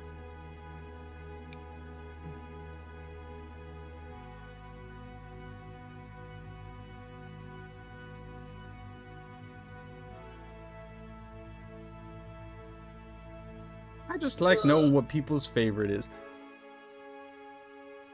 Few decent breath control. The melodica. Oh, that's cool. That's cool. I'm asking people what their like actual favorite instrument is. Saxophone and banjo. Rain. Those are 2 amazing choices. Banjo gets so much hate and absolutely should not. I have a soft spot for the fiddle for the same reason. Don't say skin flute. Don't say skin flute. Don't say skin flute. Really good thing to sit back down and read. Really good thing to sit back down and read. One of my best buddies plays the banjo. It's fucking awesome. Listen, Zan just likes sucking a little dick, okay? There's nothing wrong with it. Who doesn't? Who up sucking they dick? Said that as soon as I put food in my mouth. As soon as I put food in my mouth. The food was dick. Oh, are you eating some sausage pizza? No. Oh. So, pepperoni. Oh, yeah. Why is this the running theme of the stream? Fuck if I know, Grab. I'm just yes-anding. Blame Briar. Blame Briar? Okay, fair enough. Fair enough. I saw that I saw that she was on. That's awesome. I hope y'all had fun. I messaged her the other day. I gotta allow that one. Bop. Skin flute is the easiest instrument to play. Very true, Chad. Very true. Anyone can learn how to do it. That's not true. That's so not true. Anyone can learn how to do anything. You can't say that that's the easiest instrument to play. Okay. What is an easier instrument to play than sucking dick? Maybe I'm just a prodigy at sucking dick, but like I was good at it the first time I did it. Yeah, so was I, but I'm just saying I know that not everybody is good at that as soon as they start doing it. I know everybody likes to think that they're good at it when they start doing it. I know that. I know that everybody likes to think that they were the best in the world once they give their fucking first blowjob, but... The vocal cords. Yeah. Bubba hit it with the vocal cords. You can learn to sing. I think... I don't think you can sing... Listen. I think there are more people on this planet that know how to suck dick well than know how to sing well. Yes, but for different reasons, and that doesn't change my original answer. Because I think learning to sing is accessible, and it is more accessible than sucking peen. Vocal cords is your favorite instrument. Yeah, I agree. Harper-cello would be your second. Trumpet's probably my second. Trumpet or sax, maybe. Oh, so you were a percussionist though. Were you rushing or were you dragging? What? Were you rushing or were you dragging? I don't know what that means. Is that the fucking J.K. Simmons movie? J.K. Simmons movie, yeah. I never watched that movie. That went completely over my head. It's such a good movie. Not right now. I've only seen memes. Fair. With the man. It is an incredible movie. I'll say that. It is a fucking amazing movie. No. Oh, this is a bad room. It has some... don't invoke my traumas. Sorry, Zan. It's a great movie. It's not... It's fucked up. I'll say that. It is a fucked up movie. But it is very good. From like a technical standpoint, from an acting standpoint, I also love J.K. Simmons. J.K. Simmons kills it. You're fucking just sprinting through. Hell yeah.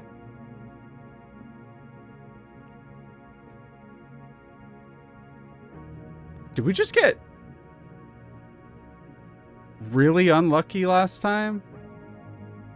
No, Stinkies spawn, and I'm waiting for the Stinkies to spawn so I could shank them with the stun prod, but I think they don't actually spawn until I grab the thing. I was like getting ready to like use the stun prod so that I could get rid of it and grab the thing, and they don't fucking spawn until you grab the thing. So I have to get rid of the fucking stun prod first. I could have sworn they spawned when we were going to it, but we did lower the difficulty, so that might be part of it. I have no idea what hurdy-gurdy is, but that's a really funny name. Hurdy-gurdy. Harmonicas sound so funky. I love the way harmonicas sound. Fuck.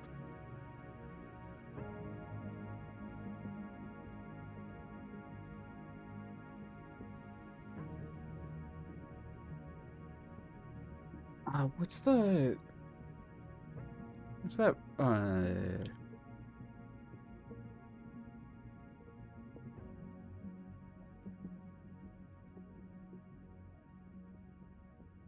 You gotta move. You gotta move. You gotta move. You gotta move. You gotta move. You can't be there. You can't live there. You gotta go. Is this in game? In game.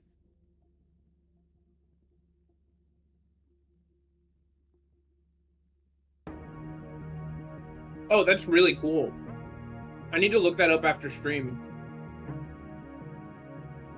We really zoomed in. Yeah, it's... I don't know what the fuck's going on here. Oh, that was me. I zoomed in. Oh shit! Yeah, I could do that. Oh my god! I'm gonna do this a lot more. This is actually really fun. Here you go. Here you go. I can hit him with a cinematic. Oh yeah. Oh yeah. Them pixels.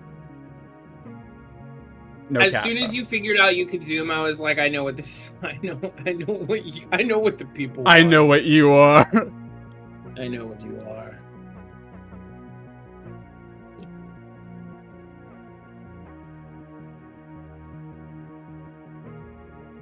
We lost our wife. There she is.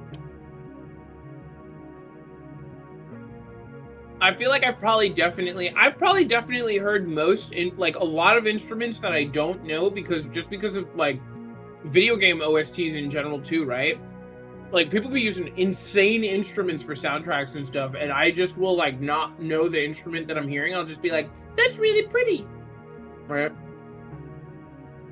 We're following along.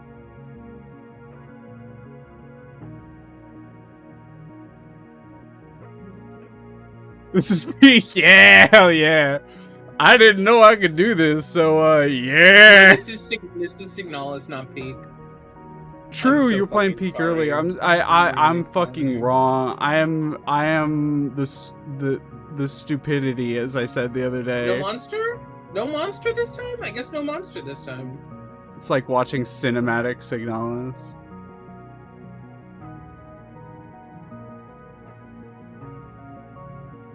God, I love pizza so much. Every Guys, time you think do pizza this to loves me, I'm like, too? fuck, I need pizza. It's fucking Friday. You should learn to expect it. It's Friday. Friday's my pizza day. I know. It's just fuck. It makes me want pizza every Friday now, and I'm like, I can't. What did I say earlier? People can be trained. Fucking hitting me with the pizza clicker. the pizza clicker. The Peasler. The Peasler. It's pretty good. You're ordering pizza now. I think, Zan, thank you for saying that because I think pizza and I should hang out more too. And I've just been really nervous to commit. I've been really like, they're intimidating, you know? They kind of got it all going on. Like the cheese, the tomato, like that little bit of garlic on their bread before they get put in the oven. Oh, God, you know? And like they're really cool too. Like they're really smart. Like a lot of people study them and like they know a lot of things. And it's just like who up fucking they put in a lot of work. Who's up doing what? I was just the way you were describing it. I don't know. Felt a little sensual. I'm trying to take pizza out. I'm trying to take pizza out to dinner first. Okay, I'm trying not to rush things. Like, have I thought about that? Yeah, maybe, but they just need help getting out of their box. I keep trying to flirt, but I just need the right delivery. Oh wow. Maybe I need some better pickup lines. Before you stuff that crust. That might get us banned. That might be the one that gets us banned. Wait.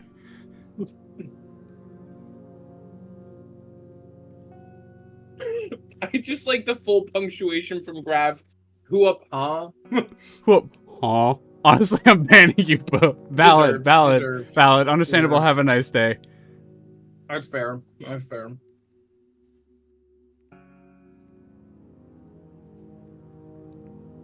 Okay, I've gotten everything from that one room.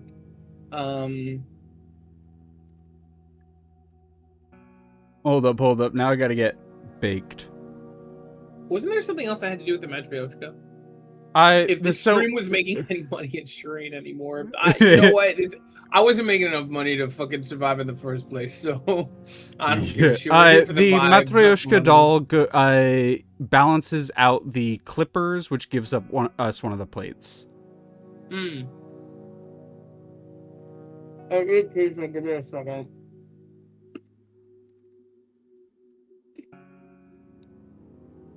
I know we're being a little cheesy, but we do we do care about you all.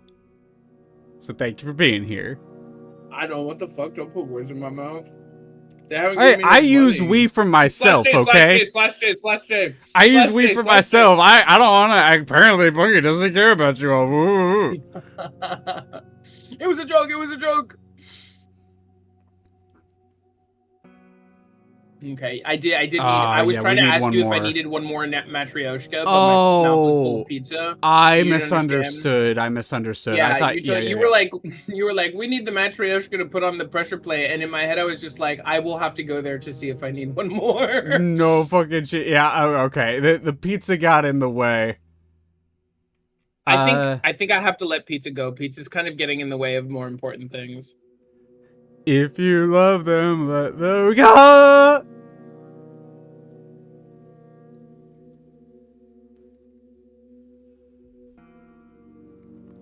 Pizza's never in the way. I wish.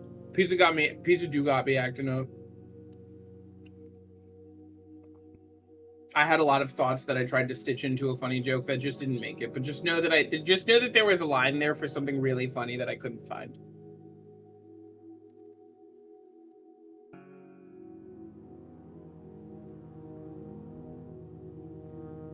Couldn't find the line. It's the thought that counts. Hilarious. Thank you. So brave of me. Thank you.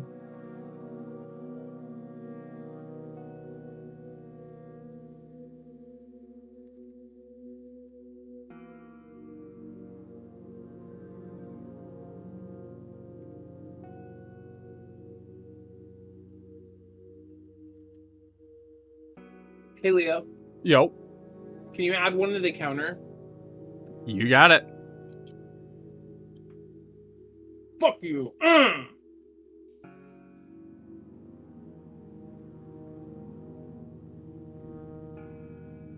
Oh, I don't think I ever picked up the flare gun. Oh well.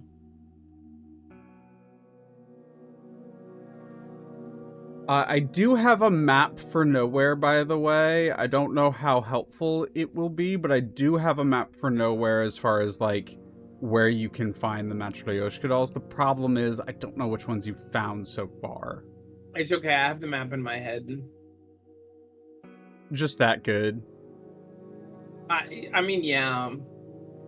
Oh yeah, I wasn't meant to be like detractory or questioning. It was just it was a statement of fact. I just kind of I need to, otherwise this would be like so much worse of a viewing experience if I didn't have the facility somewhat mapped out in my head. I feel like that is something that happens like when you're playing it, like when you run through it, you start to understand it. It is a lot harder to kind of follow that map when you're just watching because of the way that tactile memory works.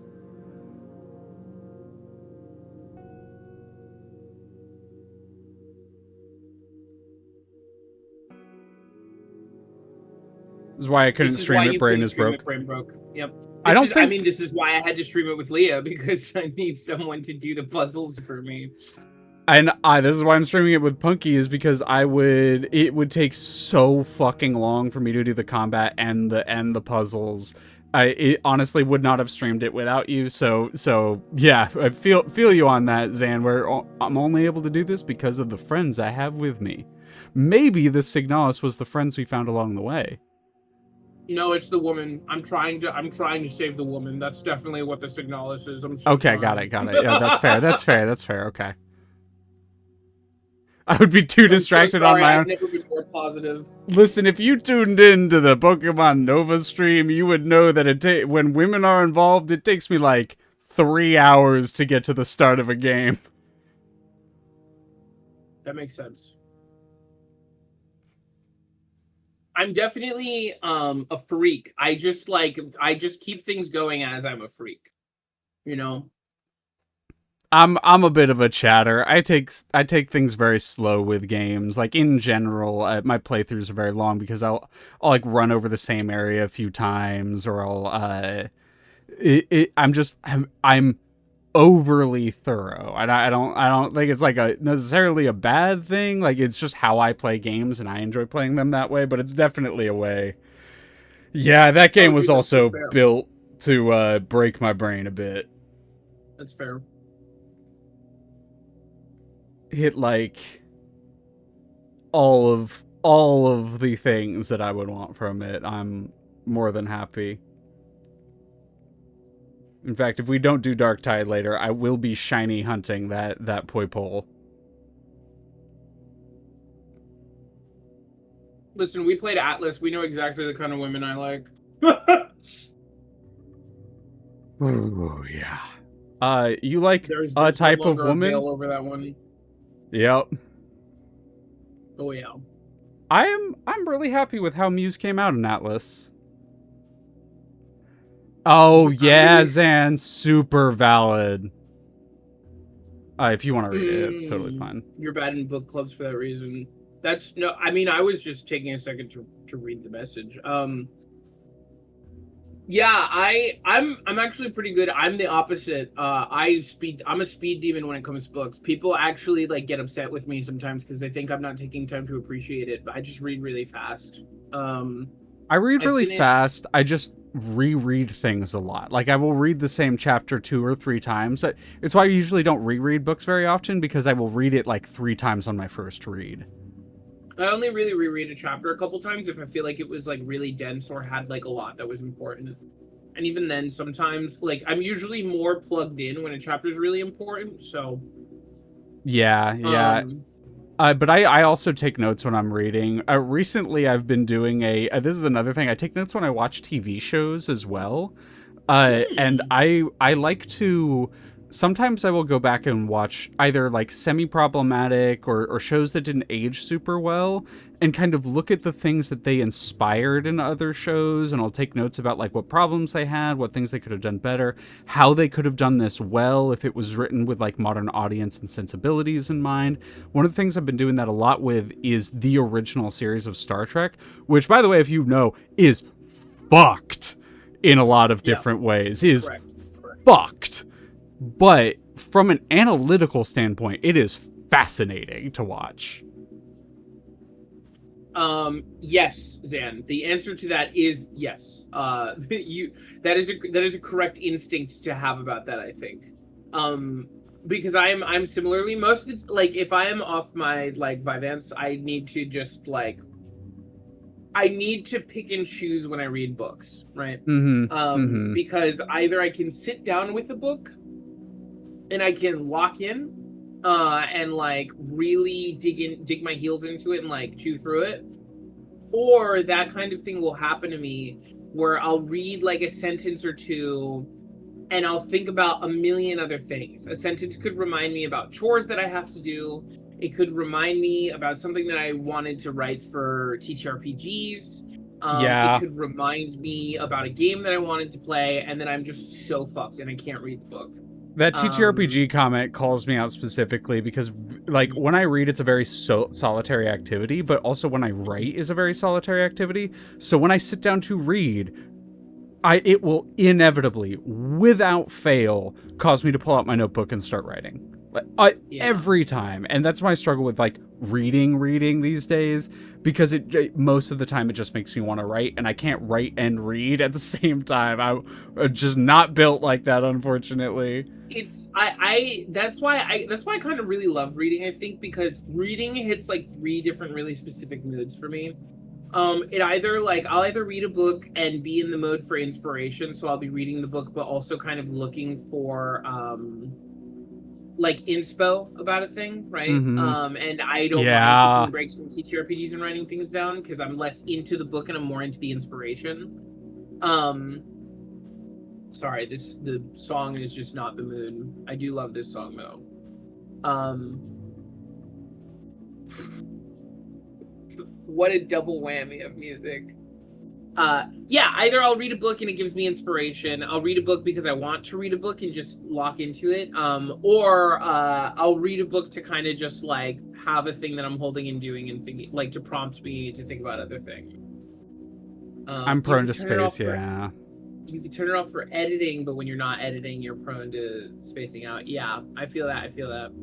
It's why, taking notes helps me focus on whatever it is that I'm engaging with for a similar reason where, like, if I'm taking notes, I'm more prone to actually pay attention to the thing rather than if I were to just try to... Yeah, I mean, this is part of this, like, capitalist mindset we were talking about earlier, and the way that it kind of manifests in doing things is because, like, reading doesn't benefit me in any way right now other than like broadening my horizons as far as reading, but like the time it's hard to not feel like that time is a waste if there's no benefit to it in a like monetary, financial, or practical standpoint, and that sucks, right? Like that should not be how it is.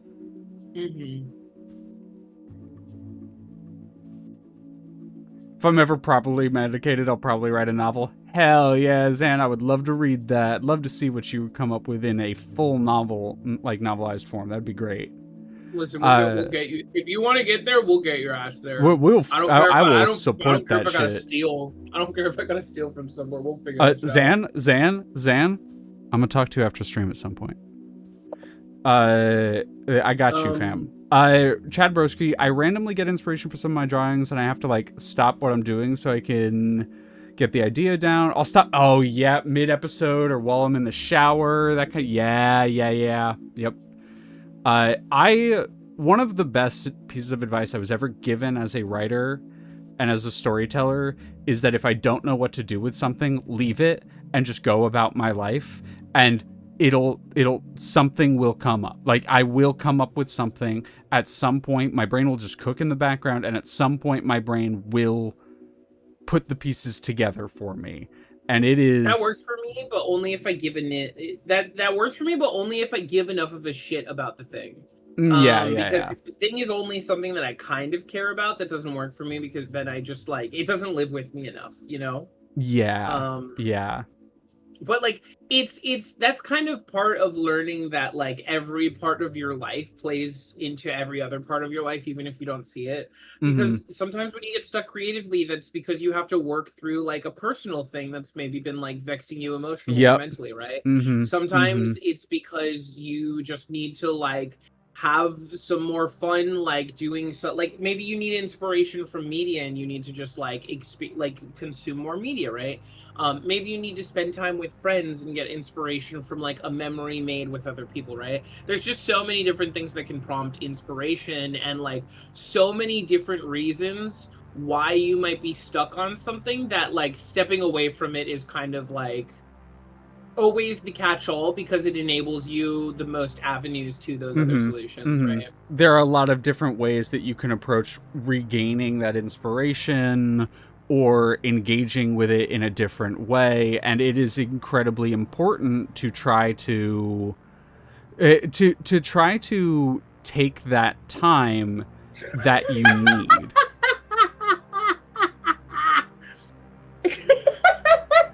What? Sorry, I just read Zan's message. Yeah, I know. I'm just... I think, Zan, if the stream vibe was unhinged, you fit in perfectly. Holy. Yeah, no, it's Zan's completely right. It's doing normal things. Going outside, touching grass, visiting a bookstore, making some tea, coming home and lighting some watching incense, a movie on your own, drawing the sigil on the ground in blood. Specifically pig's blood. Praying to the moon at naked and dancing in the moonlight. Getting the bones of my enemies. Burning the bones of my enemies. Returning from whence I came. Carving spells into my bare skin. You went in a direction. Listen, I have a rusted key. Where does the key go? I think I know where the key goes. I know where it goes. You don't have to tell me. I figured it out.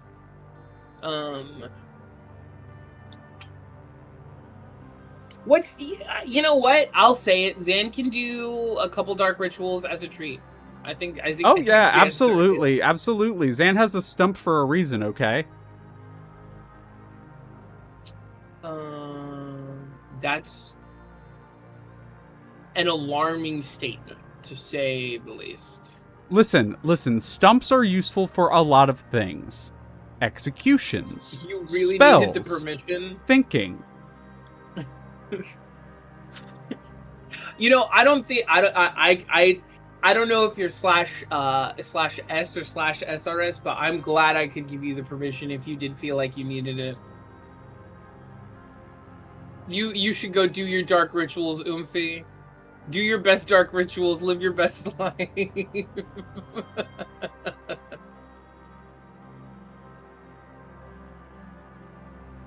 Can't wait to see like fucking Primal Bahamut summoned and like a newscaster screaming about a like dragon shooting laser beams with delayed explosions and being like, "Who could have done this?" Just sitting there like, Washington, D.C. was flattened by the first confirmed dragon sighting in this in human history, summoned by local warlock Signalis Grim, who here has comment.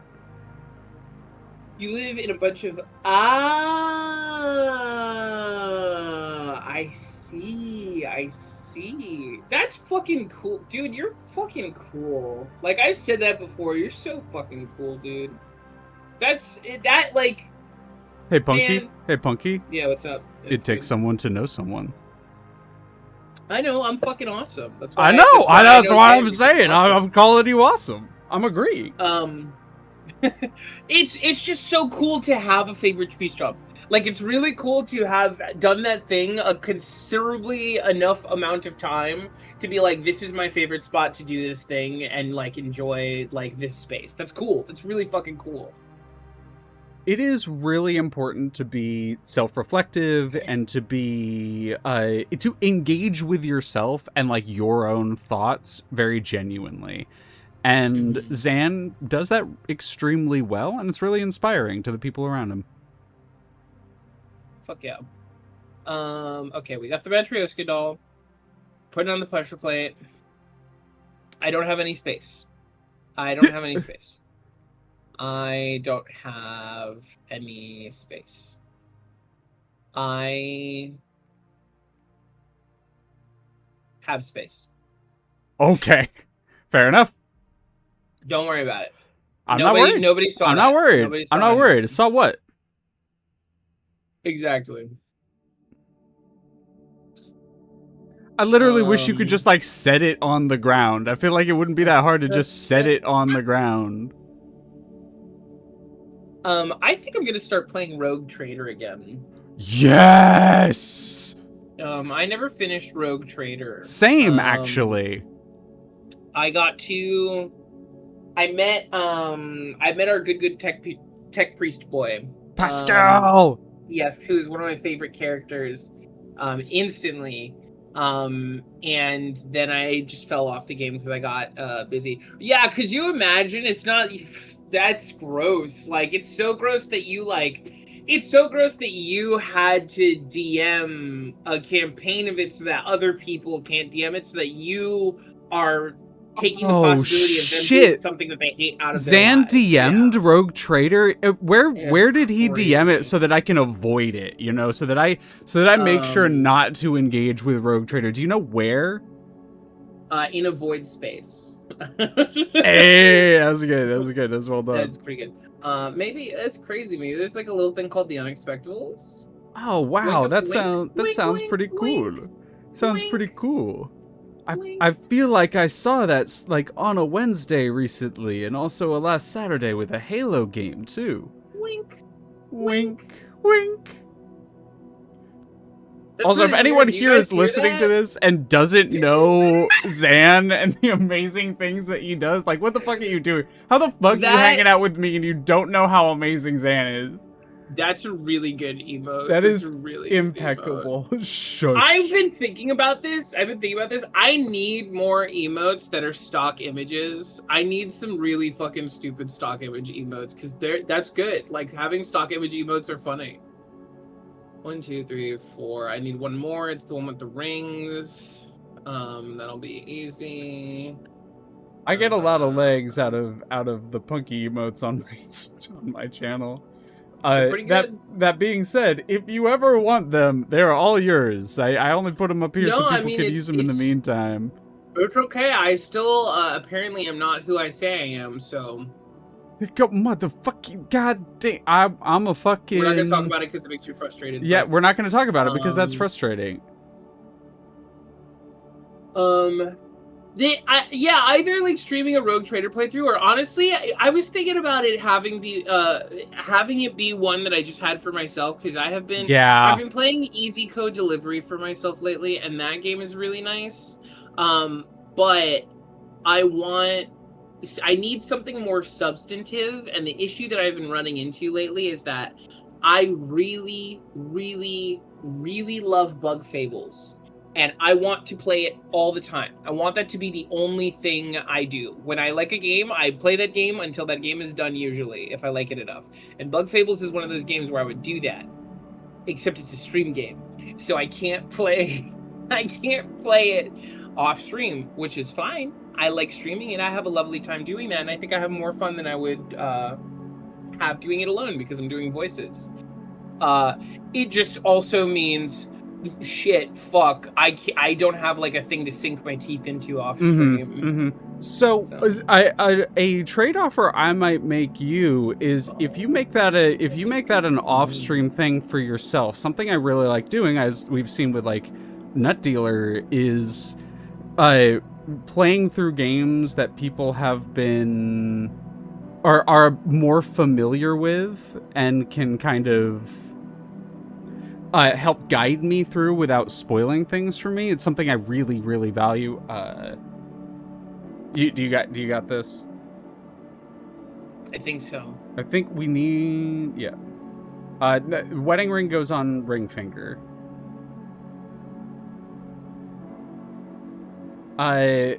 But I love streaming CRPG games, so if at some point I am very likely to stream a Rogue Trader playthrough at some point, and if you want in on that, you are absolutely welcome to it. Yeah, no, I appreciate it. We'll play it by ear. But that's definitely something I feel like I would enjoy doing. I could play BattleTech. Zan, that is one that is going to be on stream very specifically. That is one that will 1,000,000% be on stream. It's probably going to be after Bug Fables, I think. Very valid. Is that are you doing the solo or the BattleTech is the like campaign game, the like PvE game, right? Yeah, you got overly nerded me. Good. I already was really like about figuring out when to play BattleTech on stream, and then you were like, I've played this game so many times, and I was like, I have to play this on stream.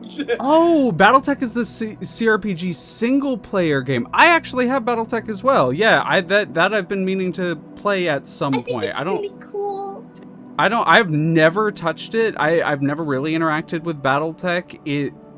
Zan has been kind of like showing me the ropes and like teaching me a bit about the lore and that kind of thing lately, and I've been loving it. I love absolutely love to dive into BattleTech more. It is just one of those things that it's a bit overwhelming, and I like having a hand to help walk me through those things. What is this? Can you tell me what this is? Yeah, diamond. I got you. That one is...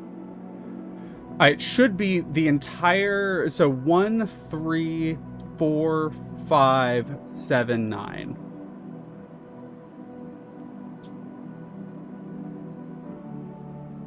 This is the stinky room. But BattleTech is a close second. I love streaming CRPGs. I will probably stream BattleTech at some point, and I picked it up purely off of y'all's recommendation. So I'm excited to check it out. This is gonna be bad. This get ready to add to the kill counter. You got it.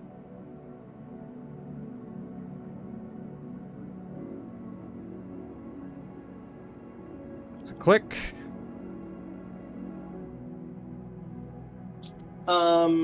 That's another click. Also, I don't know if I'm gonna do it by myself or with other people, but I would love to do Mech Warrior on stream sometime. Mercenaries, that shit would be so much fun.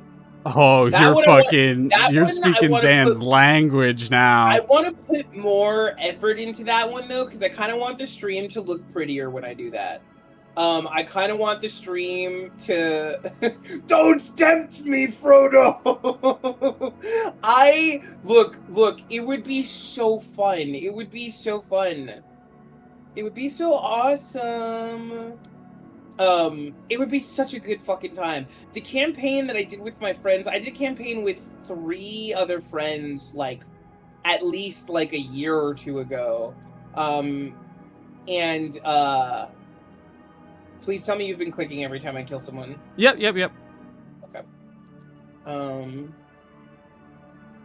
It's literally your dream stream? Have you not... Shut the fuck up. Have you not streamed it? Wait a minute. Wait. I know he... Okay, so I know he streamed Mech Warrior Online when he first started streaming. Nope, making it look pretty. Yes. Same fucking brain. Literally, the only reason I haven't, like, come out the gate swinging with that one is because I want to get, like, a mech, like, interface. I want to have, like, mech suit, like, Punky that's in, like, a plug suit or some shit. Like, I want this shit to look, like, dressed to the fucking nines, because that would be so much fun. Imagine instead of the alleyway, if I did, like, the pipe works of, like, a interstellar, like, carrier or some shit. Plug suit. That's the Neon Genesis Evangelion Mecha Girl suit.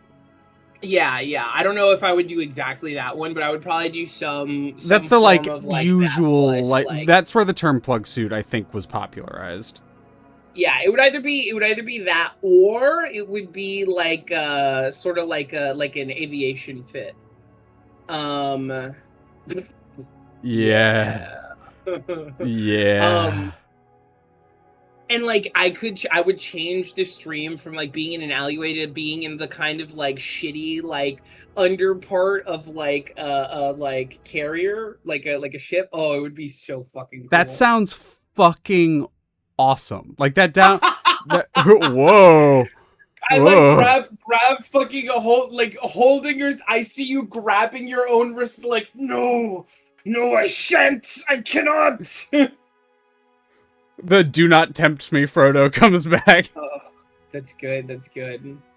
No, that's really awesome. I think that's really cool. You two, I think you two should absolutely collaborate on that, because that would be really fucking. That'd be an awesome stream.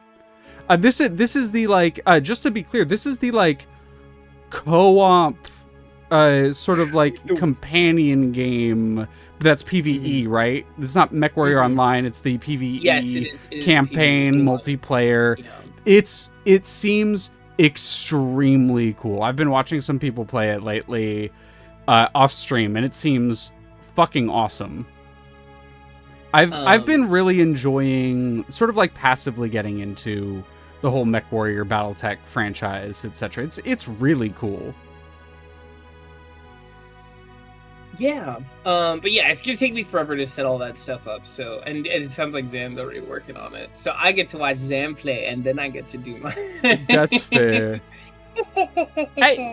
Hey, listen, I didn't want to spoil that for you. I was saying, like, yeah, I've been watching that online, but yes, I've been watching Arkoff, Jeremy, and Zan play that one off stream to prep for a stream game. It's very cool. Very cool. I keep seeing you guys play in there, and that is what, like, reignited my, like, brain stem on it. I was like, that's right, fuck, this game is cool.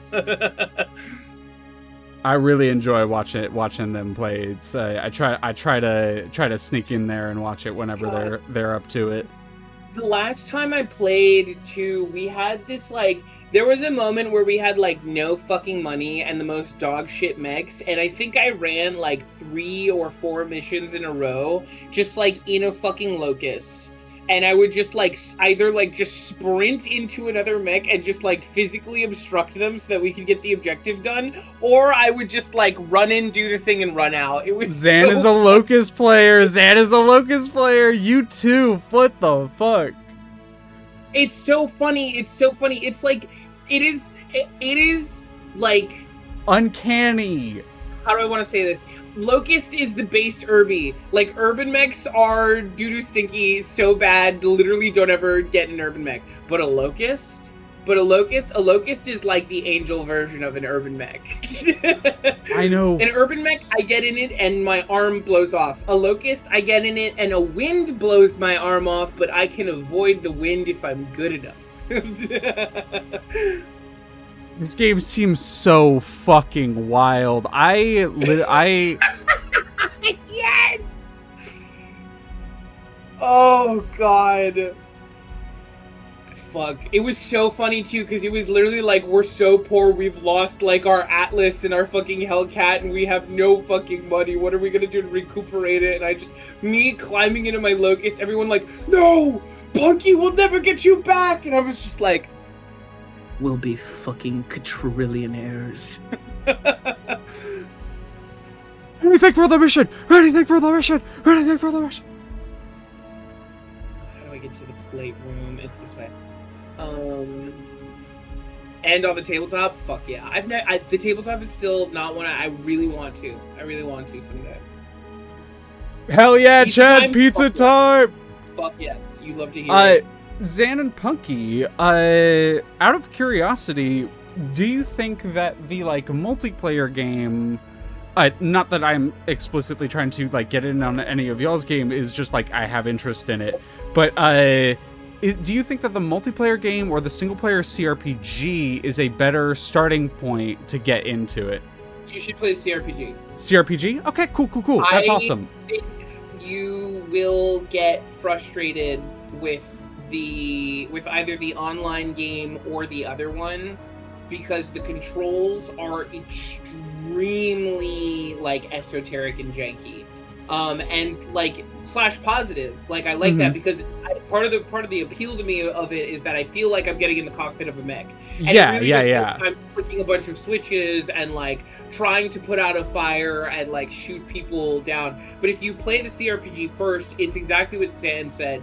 It'll give you a lot of the really wonderful character writing and like zoom in snapshot of like people to get you to care about the world in general, while also giving you a lot of really cool lore. And then from there you can zoom out and play something like MechWarrior Online or Mercenaries, and I think you'll give way more of a shit about everything and also have way more context. I appreciate that tip. Also, hi Benny Badger. I don't know what the Hairbrain Scream CRPG is, but maybe. Leah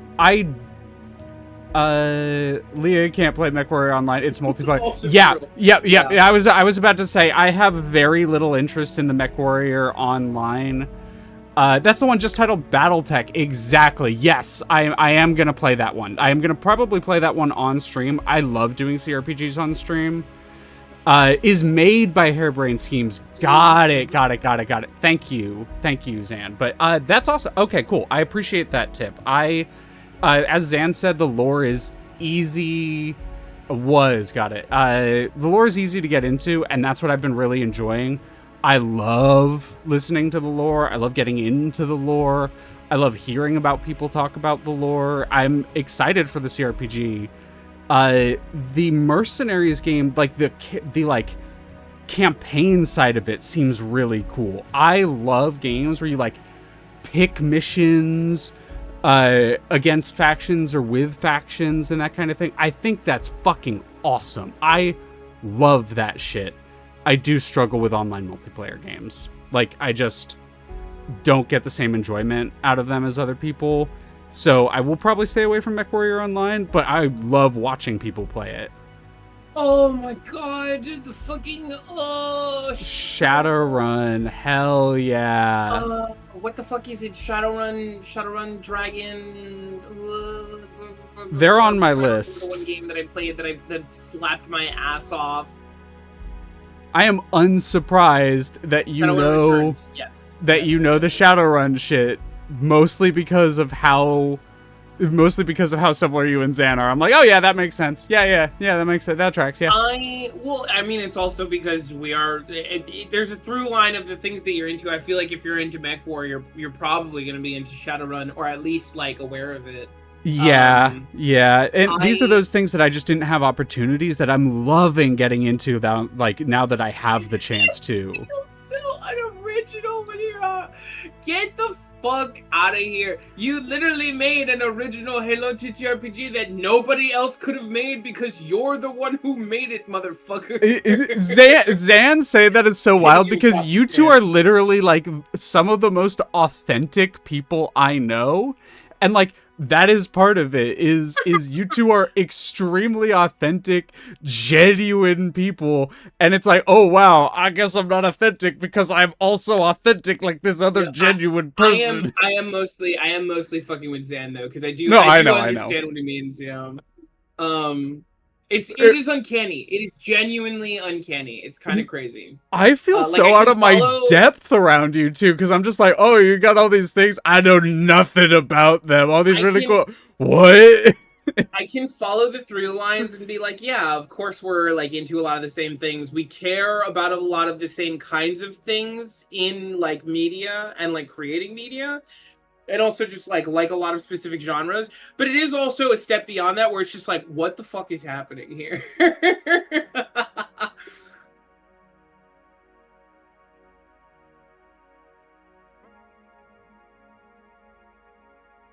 Which is also crazy because like I don't think you've met you've met Blue, but you haven't like hung out with Blue considerably. It's crazy. That motherfucker is the one who got me into a lot of like I wouldn't be into Warhammer if it wasn't for Azure. Like if that motherfucker did not start like talking to me about like books, it's Whoa. Wait, Punky, it's okay. It's all right. Just you gotta breathe through it. We're fine. It's fine. No, it's no, it's fine. It's really okay. It's okay. It's probably a joke, right? Like it's cool. It's cool. No, it's it's all right. We were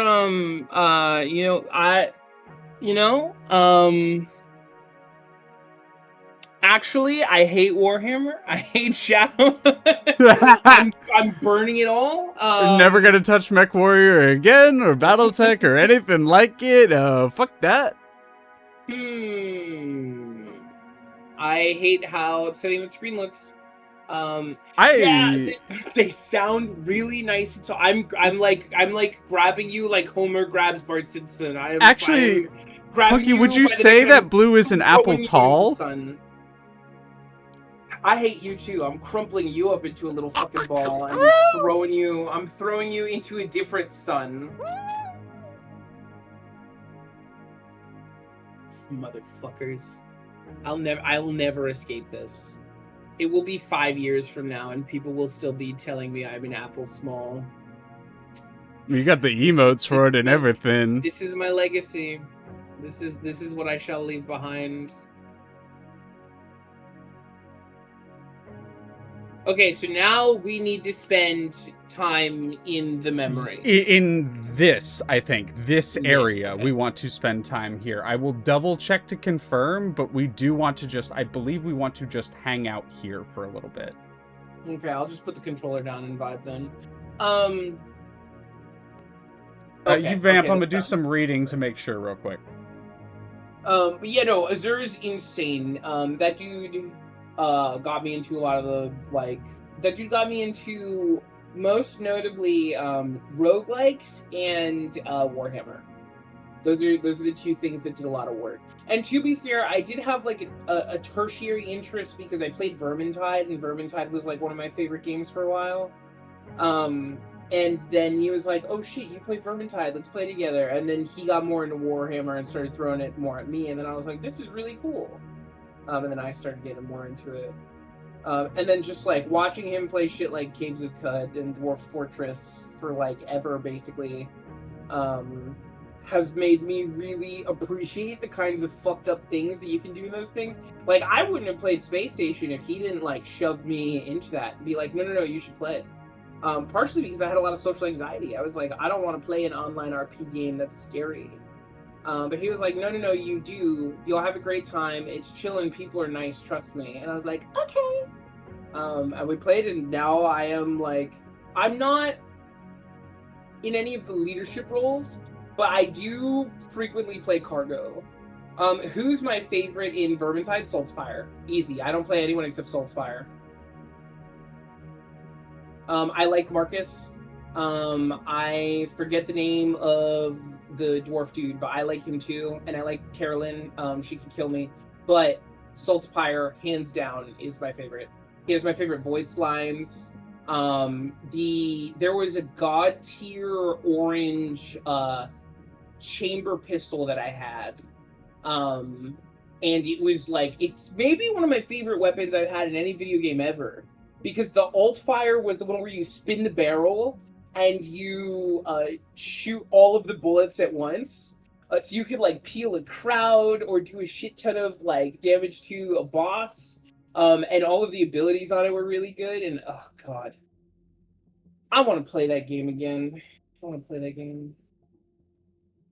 They brought him in to do the newest Ogren voice pack. I gotta make a new Ogren. What the fuck? I started on Kruger actually, and I do like Kruger a lot because Warhammers are like my favorite. Having like the big two-handed Warhammer is really satisfying. But I am normally two-handed, like big weapon girly. Vermintide is one of the only games where I will look at like a rapier and be like, this is my favorite thing in the world.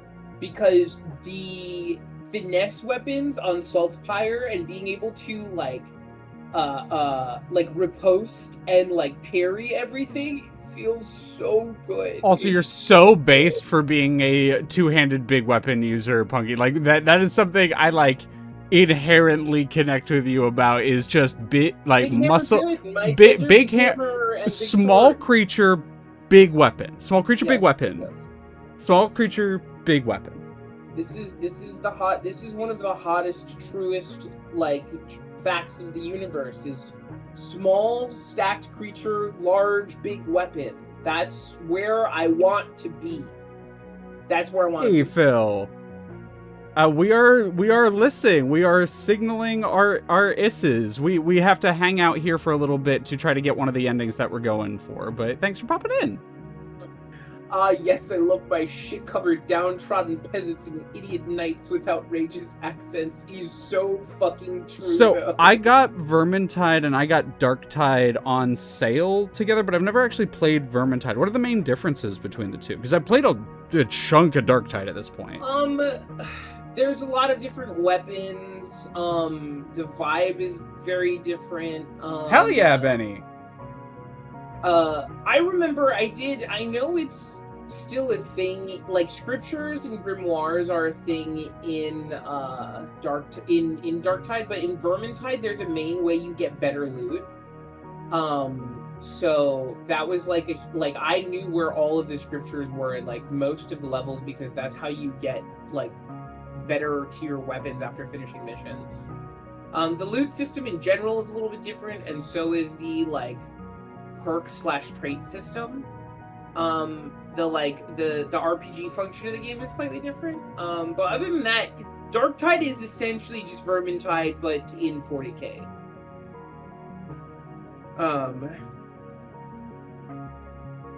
That's the other thing. Yeah, it is. Darktide is so fast. Darktide is really, really, really fast. That game is super fast paced.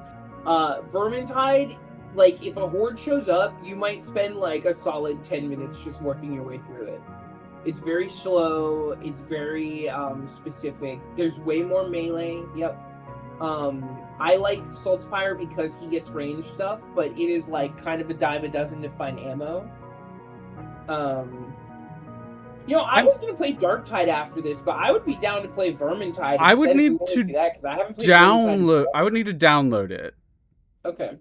Let me see with size and download on that real quick, but because I could do that, and I would be down to do like a community thing with it too. Don't feel pressure to do it either, just because I don't know how it's gonna run on stream. Fucking me neither. But I'll let me see. Vermintide 2, I assume, would be the way to go. Vermintide 2 is what I would want to play, but I would if you can only download one or the other, I need to make a little space. Let me. I could download it. It's just it's better if I make a little space. There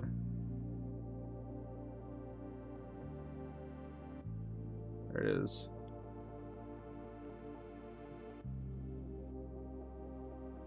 Yeah, I'm not fucking playing this game right now. I'm just gonna uninstall. I'll play this game at some point. The first game gave me the ick, and I need to cleanse my palate before I dive into that game some more. And uninstalling that, and I will install. Vermintide 2 runs better, but can run into issues on stream with some rigs. Okay.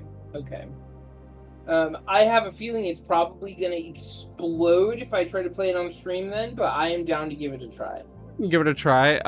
Reserving space, downloading. I should be. Make sure I have it downloaded because I may not. Okay, yeah, that is. Don't. You don't. Well, I don't know. Downloading while we're streaming is a good idea. I'm not going to download it while we're streaming, and it is 64 gigs. So that's another great thing. I can download while I'm streaming, like especially because I'm just like streaming your stream right now.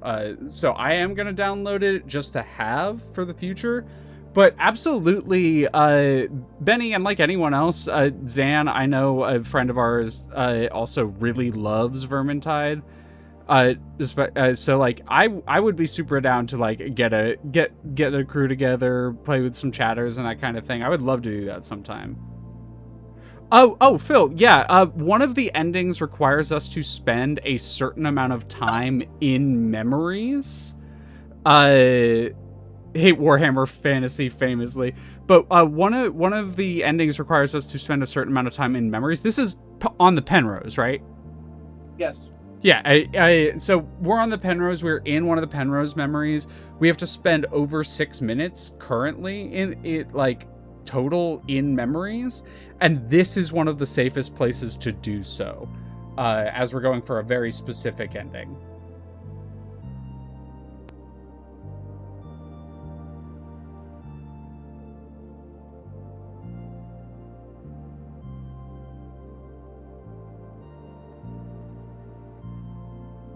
I also don't think I realized that Vermintide is fantasy. Yeah. That's awesome. It's the end times, yeah. I know literally nothing about Warhammer Fantasy, besides people really like Skaven.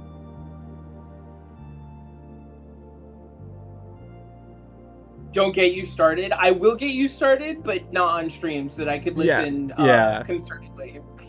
Yeah, I would love to hear more about Warhammer Fantasy, Zan. I open invitation. Plenty of time to teach you in that. Yeah, exactly. I would love to hear you talk about it, Zan. I open invitation for any Mech Warrior or Warhammer Fantasy, just like info dumping. Open invitation. Love hearing about it. I would say that I would love hearing you talk about it, except you called me an apple small, so really I wouldn't. And actually I deleted Vermintide from my Steam library, like I don't own it anymore and I'll never play it. And oops, I deleted all the knowledge from my brain of a thing that Bucky, that's really small of you. Oh my god. I read that comment and it was like the fucking like Seto Kaiba being blown away in Yu-Gi-Oh! Is how I Fucking roasted. Holy. So I'll talk to later. Oh, I open invitation on Shadowrun lore as well. These are franchises that I've always been fascinated by and know nothing about, and I've had very little opportunity to get into. Please tell me more. Rat people with gunk guns.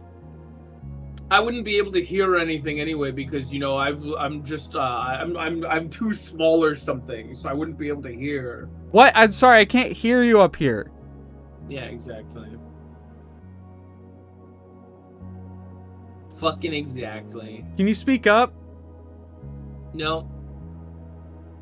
Okay. There's fuck you. Fuck. Scared now. I feel my shins indeed. Oh. I do have a bat, so that is true.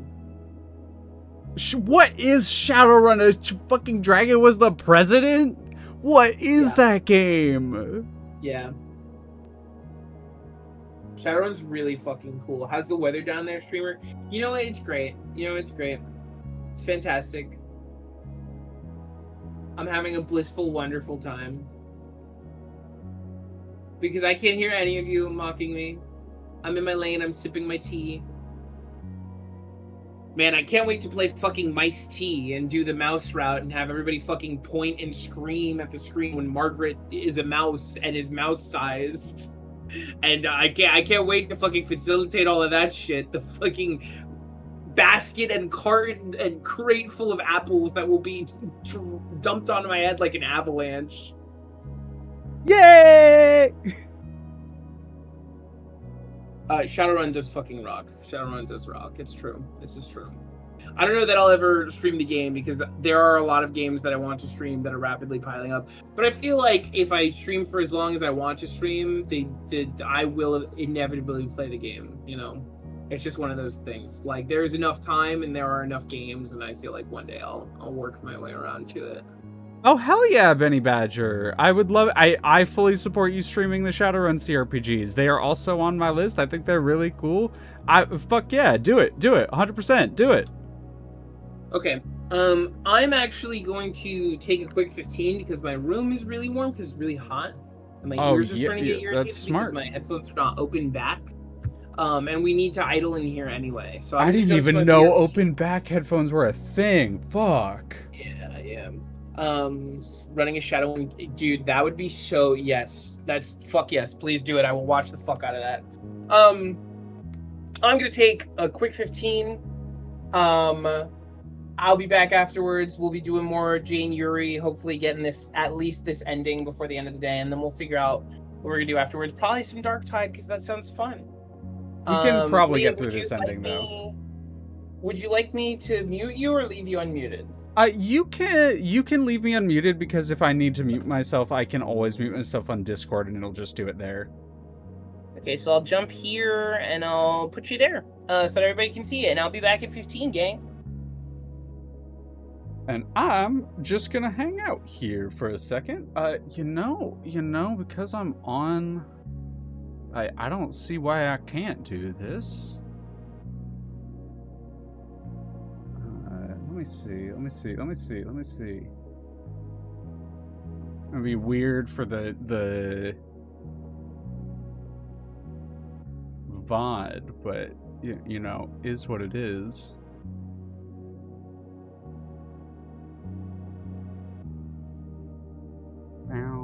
Bow.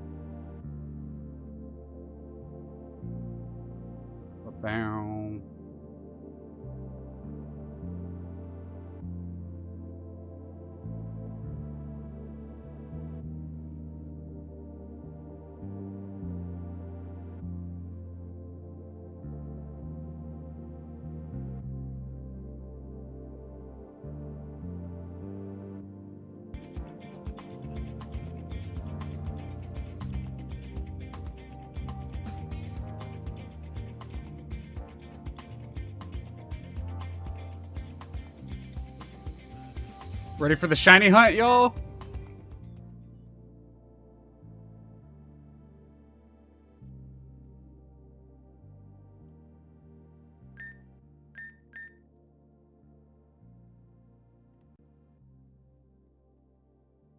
Shadowrun, what do I know? The Native American indigenous people use magic, and now the old magical races of the world and magic and shit are coming back. That's all I know, to be honest, and even that seems like a hell of a lot. Holy, I don't think I even knew that amount of it, Phil, so I appreciate you giving me the fill-in.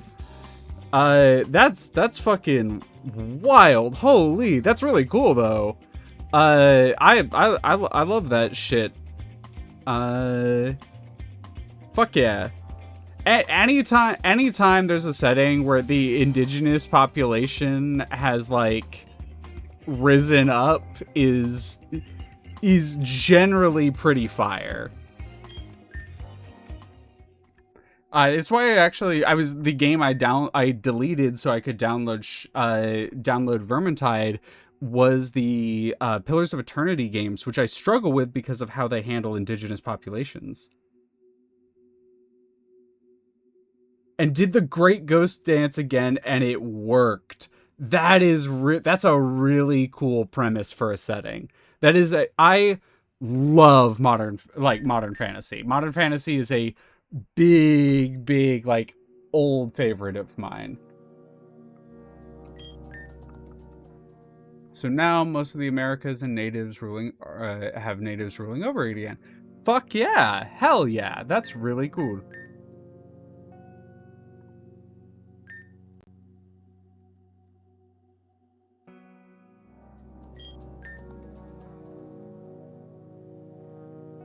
That reminds me of tabletop games Degenesis. A meteor storm hits the Earth and causes an apocalypse. And while Europe has been royally fucked, Africa has surged into a powerful empire, is colonizing Europe and taking old world ruins like a status. Holy. The US and Canada became just a few states. Mexico and most of South America are totally native run. Fucking awesome.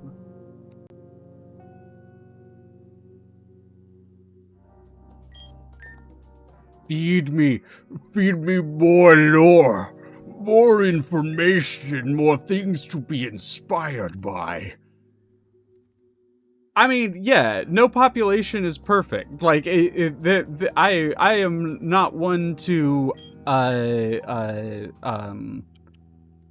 pedestalize a minority population because they are as human as any other population. It's definitely a balance that has to be struck when writing characters. I definitely try to be very agnostic when I'm writing like villains or even just like morally complicated characters, because I don't want it to just feel I don't want it to feel stereotypical or cliche. I don't want it to feel, but at the same time, I don't want to lean into any sort of problematic tropes. It's a balance you have to kind of, so they don't romanticize native cultures nor peoples, but they do empower the fuck out of them. That is the balance. The nail on the head, Zan, you fucking put it perfectly, is you have to not romanticize, but you have to empower. That's actually a really good way of phrasing my issues. We were talking about Star Trek Voyager recently, and the parts where they allow the writer to empower Chakotay as a character are way better than the parts where they like romanticize the indigenous aspects that they wrote into the character. And I, for one, I just to be clear, I am not a authority on minority studies or indigenous cultures or anything like that. I have, however, studied a lot of borderization. That was my specialty that was my specialization when I was studying political science. So I do know a lot about how borders affect populations, and I've studied a lot of different borders across history and across the world, and very clearly you can't really study that in an effective way without studying how the US used borders as violence. Swordsfall is also amazing for African Afropunk anti-colonial TRPG. That's cool. Swordsfall. Alrighty. This is something that's really interesting. It's something you have to be really careful about. Is alternate history stories can be super incredible, super well done, can offer a different perspective, but it's all about who's playing them, right? Because alternate history stories can be used to ignore things.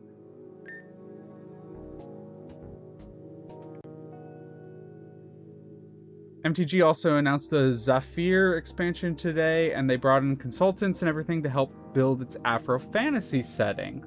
Alrighty. I've been out of the, MTG loop for a little bit, but I always still like learning about, for me, it's the artists that I keep up on it, and the writers. MTG lore writing is still good, and those are still people doing creative work in a field that they love. Yeah. But fuck Hasbro. Yeah, Zan beat me to it. That's exactly how I feel. It's like, I just can't give money to it anymore. Wizards is mostly cool. Wizards has issues mostly because of Hasbro. But I've also heard of some internal issues around Wizards. But I don't know for sure. I'm not in those circles at all, so I can't. I speak with no authority.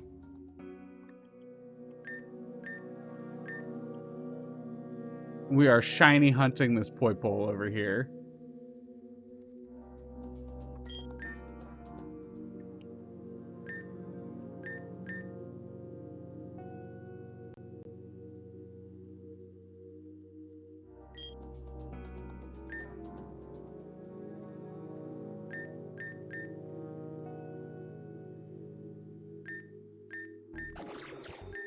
I don't know. I've had a lot of amazing times, stories that I've told, memories with friends told around Wizards of the Coast game, right?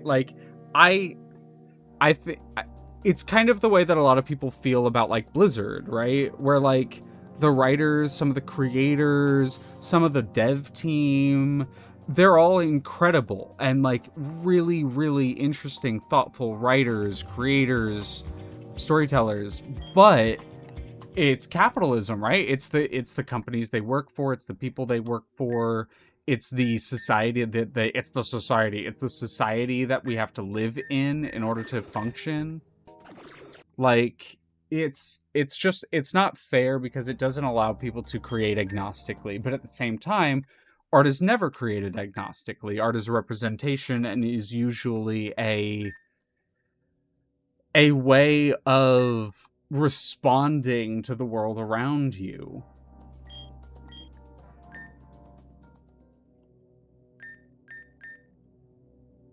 I wish I could just forget, forgive, and move on from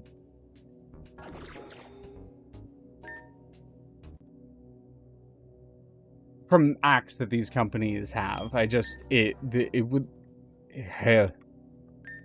We just can't right now, I guess. I can't.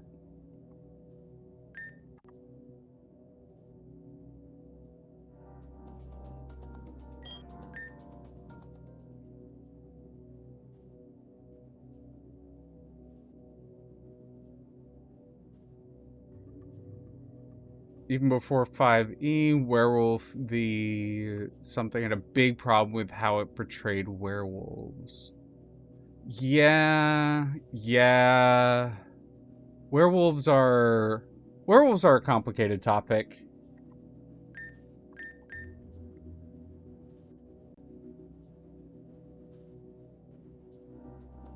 I am curious though. Because we're on the topic of other TTRPGs.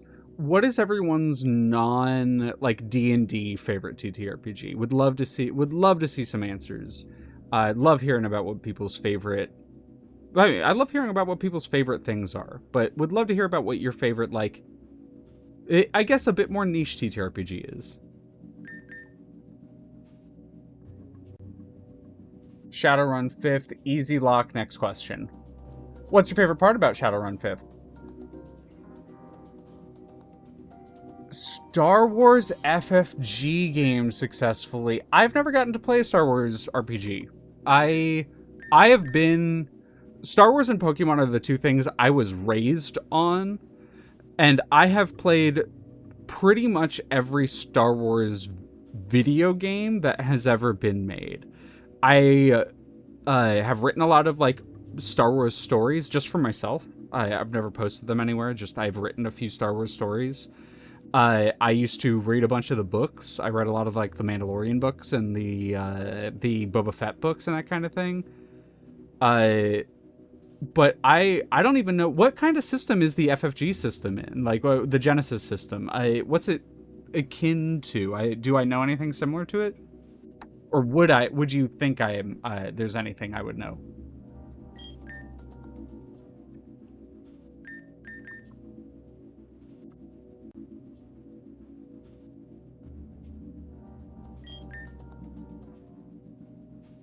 It's a mixed crunch narrative dice pool system that uses custom dice. Okay.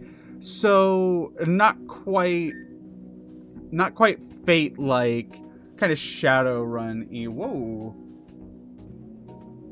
Highlight message. Basically the Fantasy Flight games Star Wars TTRPG is a game where instead of the usual D&D method, you use a colored dice pool that mark off things like successes, boosts, flaws, and failures. You get more successes than failures, you win. And you also have triumphs and crises, where if you get one of those, you can use them in a more certain way. Like if you triumph and shoot at a crane or something, you can hit the claw and make the crane. Oh, okay. So it's easier to use that. So it's kind of like VTM then.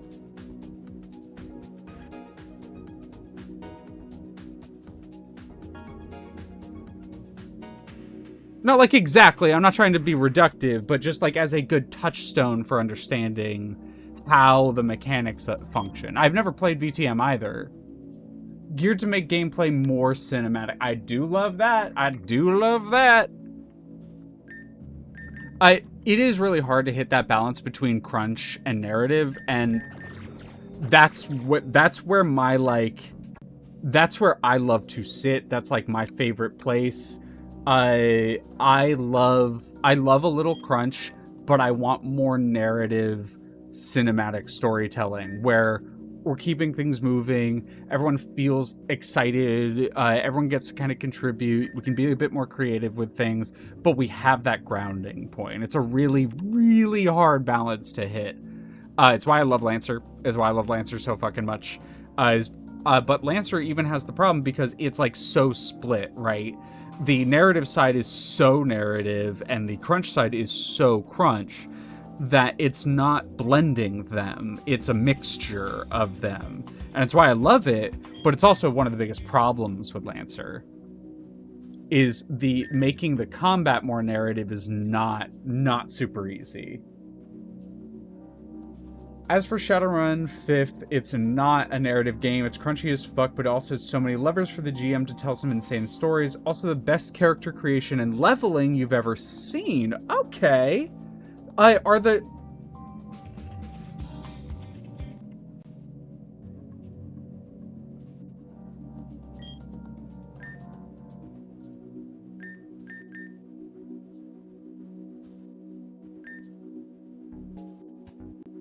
Damn. Okay. Let me swap back over to the proper layout for us because I was shiny hunting while you were gone. That checks out. It sounds very similar to Daggerheart, probably an inspiration, even if indirect. I know that for Daggerheart, they looked at a ton of different games, and actually Shadowrun absolutely was one of the games that they looked at, because Shadowrun was one of the games that they used as a touchstone for their other TTRPG system, Candela Obscura, and the Candela Obscura games. So I know for a fact that they both know Shadowrun and have played it enough to be able to use it as a touchstone. So I am not surprised at all that it was...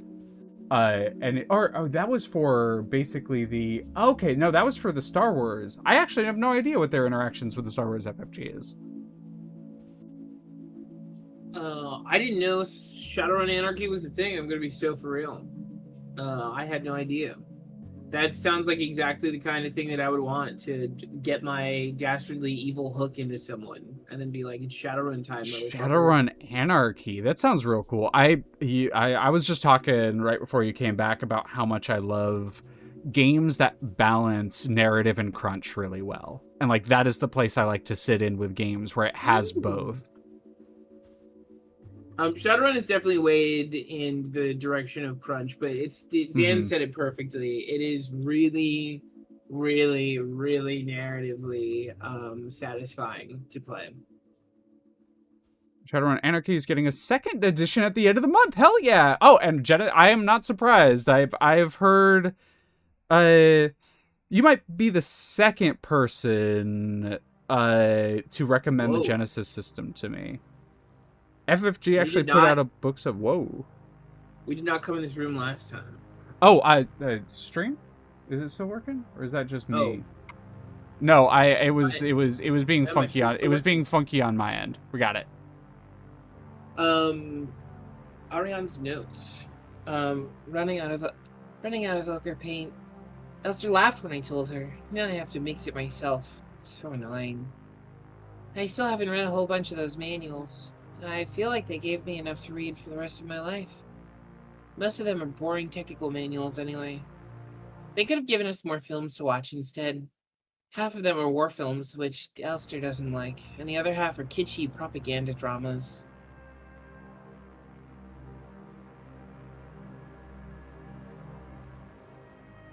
The painting Ariane has been working on recently.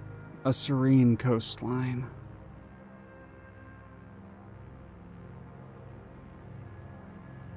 Huh. I must have missed that room last time. Maybe.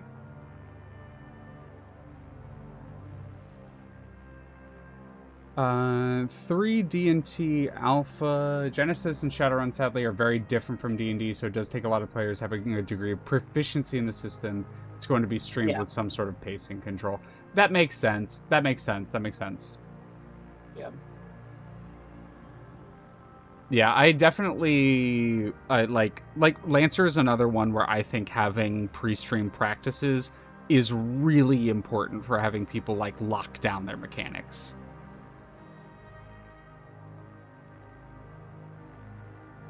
But you want to know about Halo TTRPGs, Benny? Zan is an expert at making them. Yeah, I just want to play Halo though.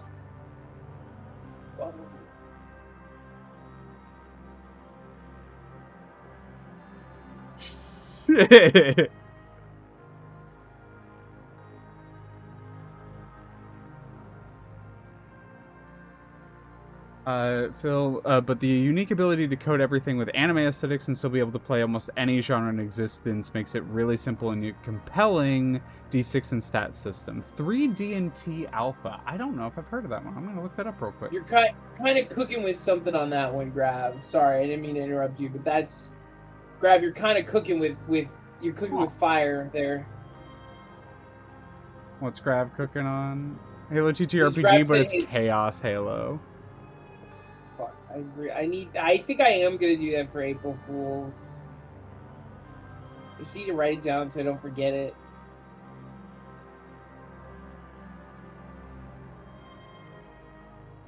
Except that you're good at things. Oh, the gay. Hold up, I can cinematic this.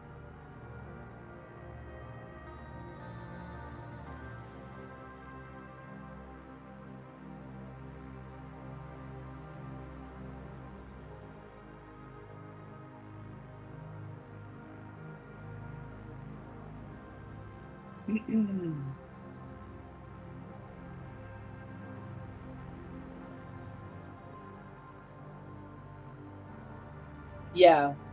Yeah, it's mostly just a like time and place thing, you know. It's all good fun. Just don't wanna harp on it too much. Oh yeah, I am just teasing. I know Zan needs to take it easy. Zan's done a lot of work lately, and I have been actively keeping Zan away from, or not.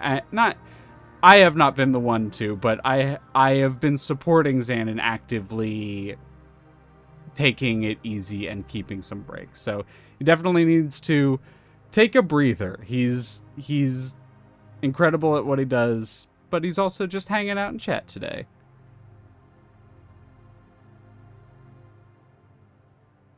Yeah.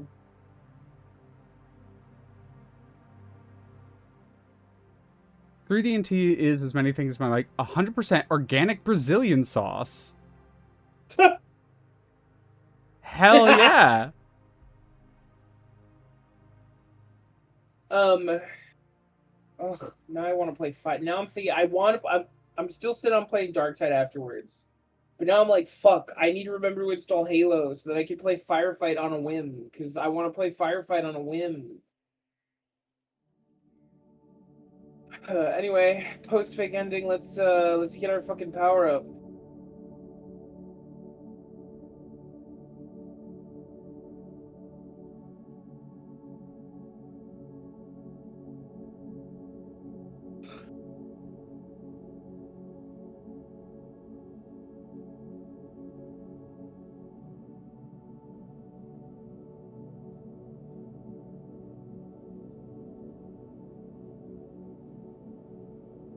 Need a hand? Okay, so is there anything specific I have to do post? So there's Is still there anything Go ahead. Yeah, I just want to know if there's anything specific I have to do besides having spent X amount of time in the memory. So it still had I think it's worth mentioning that it still has the same rules in the sense that we still want to stay topped off healing wise. Yeah, and we want to get her. I know it's all the same rules on like checking. Still the same rules, but beyond that, there's nothing specific that I have been able to find. Okay, like that is the like other part. The caveat of it is like the all of the different, even the walkthrough on the actual like wiki itself is a little contradictory at times, and I think that's kind of part of the game and how it's written.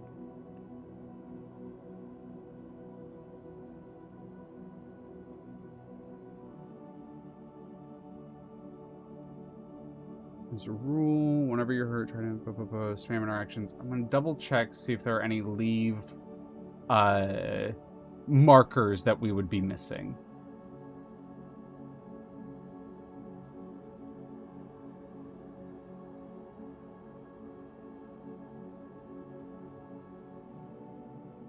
Now, time and memories, door checks,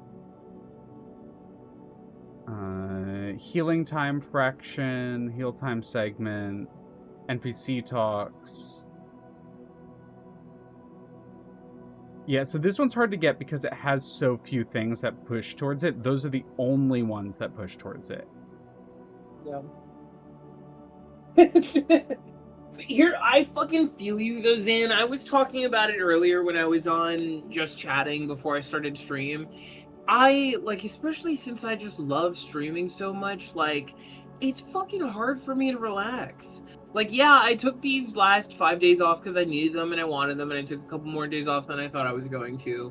But it was, like, difficult because, like, I don't know.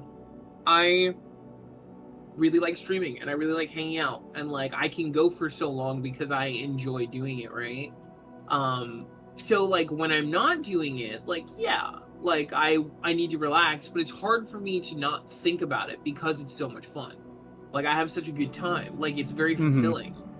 I enjoy, like, playing games and sharing the experience with people and, like, chopping the shit up and, like, giving people a platform to be, like, frustrated and, like, to get that frustration out myself. And I have my days off and I was like, I have to relax, and I sat down and I was like, okay, I think I relaxed. I like I would check my invisible watch on my wrist and I'd be like, 5 minutes have passed, okay, I relaxed. It's like incredibly loud, incorrect buzzer, you know? It was definitely a Uh, turning point for me when it came to streaming, as far as going from like, okay, I need to stream these things in these ways because that's how you do streaming, right? To I am now streaming these things because this is what I like streaming, and I am having fun streaming this, and I am doing this because I love it. Like it is very easy for me to be passionate about like Suits, for example, or like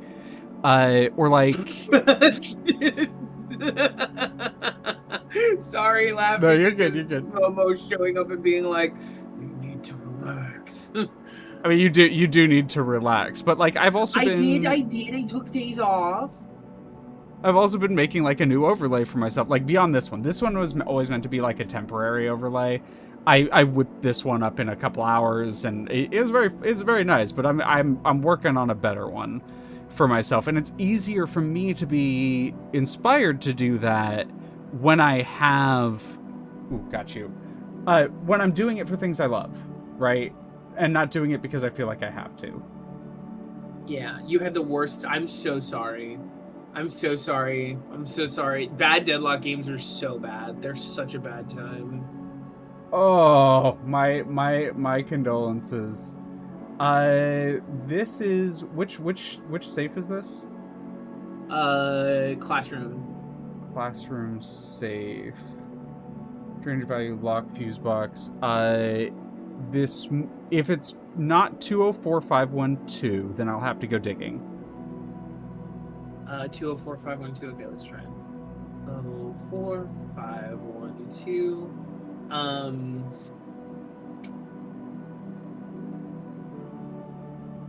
Yeah. No. It's so true. It's so true. It's weird. Yes.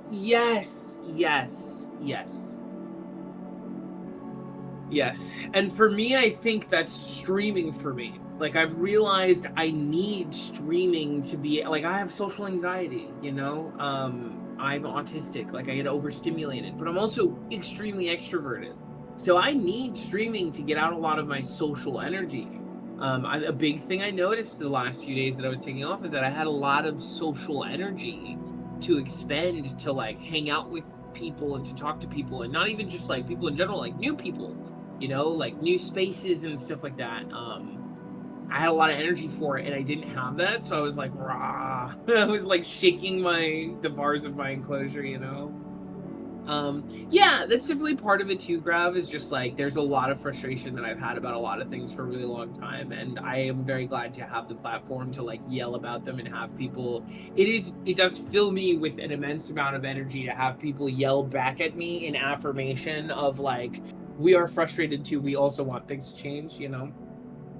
But it's a lot of the just like, man, I could socialize with a lot of people without getting overwhelmed. Like, I can finally, I've been connecting with a part of me that I feel like has been buried for a very long time, just because it's hard to manage. It's hard to manage social anxiety and autism and being extroverted. So when I don't have stream, I get cagey and I just shake the bars and I'm like, let me out. Also, holy shit, are you for real, Retro? That's great that you don't. Like, you really don't ever raise your voice. What the fuck happened? What happened? Also, just touching on Zan's point, Zan, like, TTRPG, very close for me, like, right? This is something I really connect with Zan on, is, like, the storytelling aspect of TTRPGs is something I love and am insanely passionate about. Collaborative storytelling is really important to me. It's what gets me going, and TTRPGs is one of the easiest and like clearest methods to do so. There's also other things in that vein I would love to work on. Like one of my like goals as a creator at some point is to get a group together to collaboratively write a story between the group of us and to do like an old radio drama style thing around it. And to like, oh, that would be cool. Have everyone contribute and participate in ways that they're passionate about. Like if someone really, really loves doing audio work, like because there are people that really, really love doing, there are people that really, really love doing like soundscapes and that kind. Oh, you didn't kill him? Okay, that's fine. It's still alive. But there are like people that love doing soundscapes and that kind of thing. There are people that love writing. There are people that love dialogue writing, people that love editing, and I would kill to do something like that with a group of people where everyone was getting to participate Like in an the audio way drama, yeah, and everyone was getting to do the thing that they're passionate about in regards to that. Like I love writing with people. I love writing on my own, it's fine, but it is so fun to be on a project with someone. I am never more motivated to do something than when I am doing something collaboratively with someone. And streaming is a good way to do that. TTRPGs are a good way to do that. But they are really just avenues for me to make something with people I care about and I think are awesome and are telling cool things as well. Yeah, it's great for momentum, and it's also I've talked about this with you specifically too. Like for me, things have to be a conversation for me to feel really into them usually. I've learned that like there has to be some sort of conversation, whether it's between me and another person or like between like the characters that I'm writing for. Like writing is the most, I say Yuri so specifically because I don't like writing like contemplative like thing. Like I don't like writing something that is contemplative in a way where it is like a character going through a thing without other characters to interact with. Cerebral, like a lot of right? the things that a lot of the things that I write are really, I do character writing instead of genre writing really specifically because I need there to be a conversation between two people that is like adding development, you know? Yep.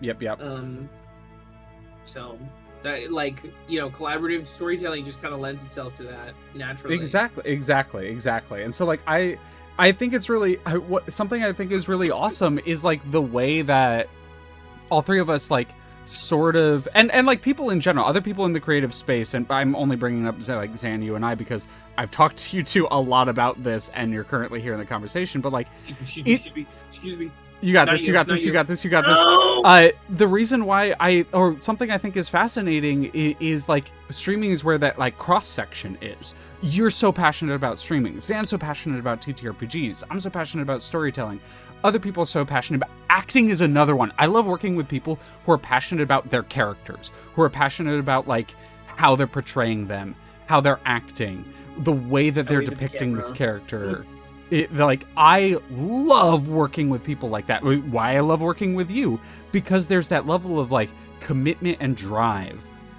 And it's never easier as a writer for those stories than when the people participating in them are equally as enthusiastic.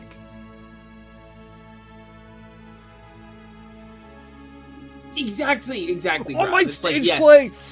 Yes, I just want to fuck around under the spotlight with my friends, but then also like tell a story that is meaningful sometimes. You know? Yes. Yep. I love mechanics. I am autistic. I love that crunch. Give me that crunch. But at the end of the day, I want to tell a story.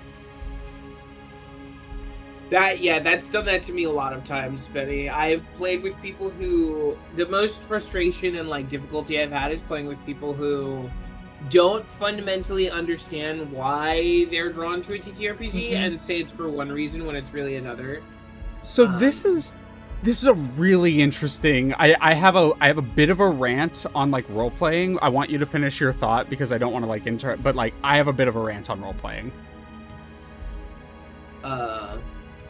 I mean, I didn't really have, like, my thought was pretty done. Okay, I just wanted to make sure.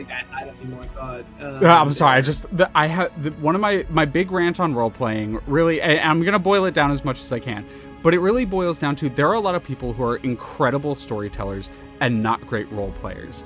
And I think sometimes the way that TTRPGs kind of push you to a specific kind of role-playing can alienate people who would otherwise be incredible storytellers. Some people don't want to do a voice or don't want to act out a scene, but they do want to tell an incredible story with their friends that builds to something, and they want to characterize the character even if they can't portray that in an acting sense.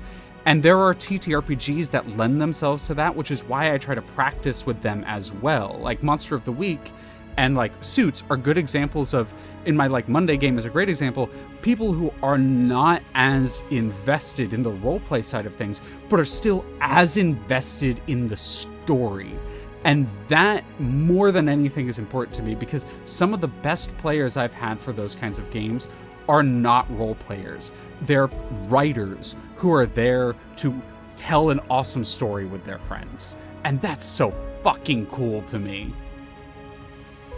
I have the cheat sheet on that if you want.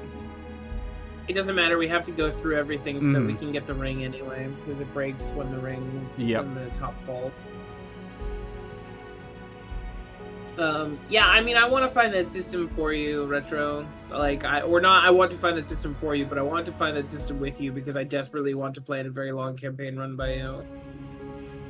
Also, fucking felt so hard, Benny. That was some players that I had in a previous game, that were like, I don't want to go to detail about it because I'm standing on stage and I don't want to say the specific things and out the specific people.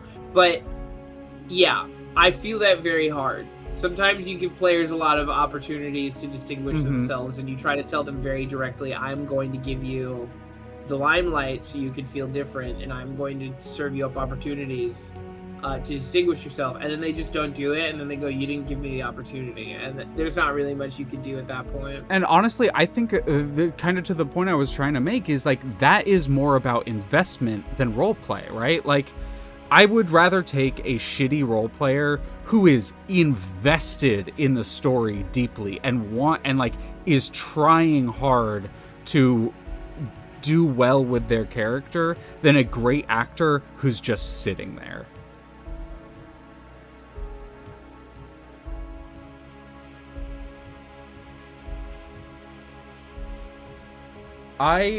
As for a fantasy ass campaign, Retro, I'm gonna be pretty soon here trying out the dungeon.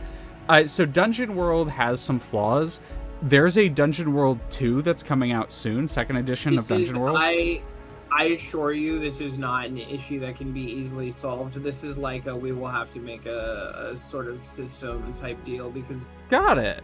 We've been through this a lot of times.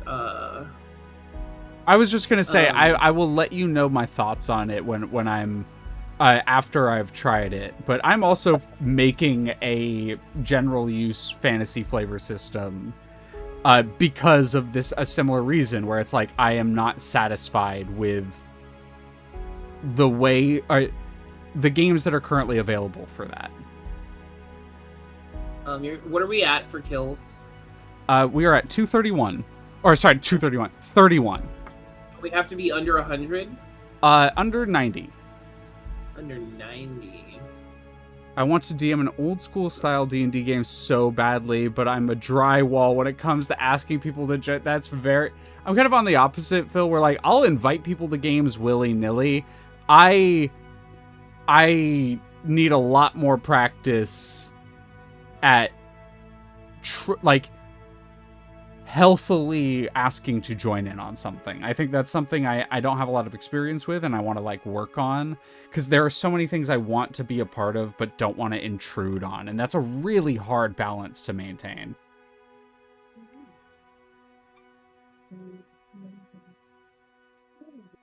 You are mechanics and character heavy with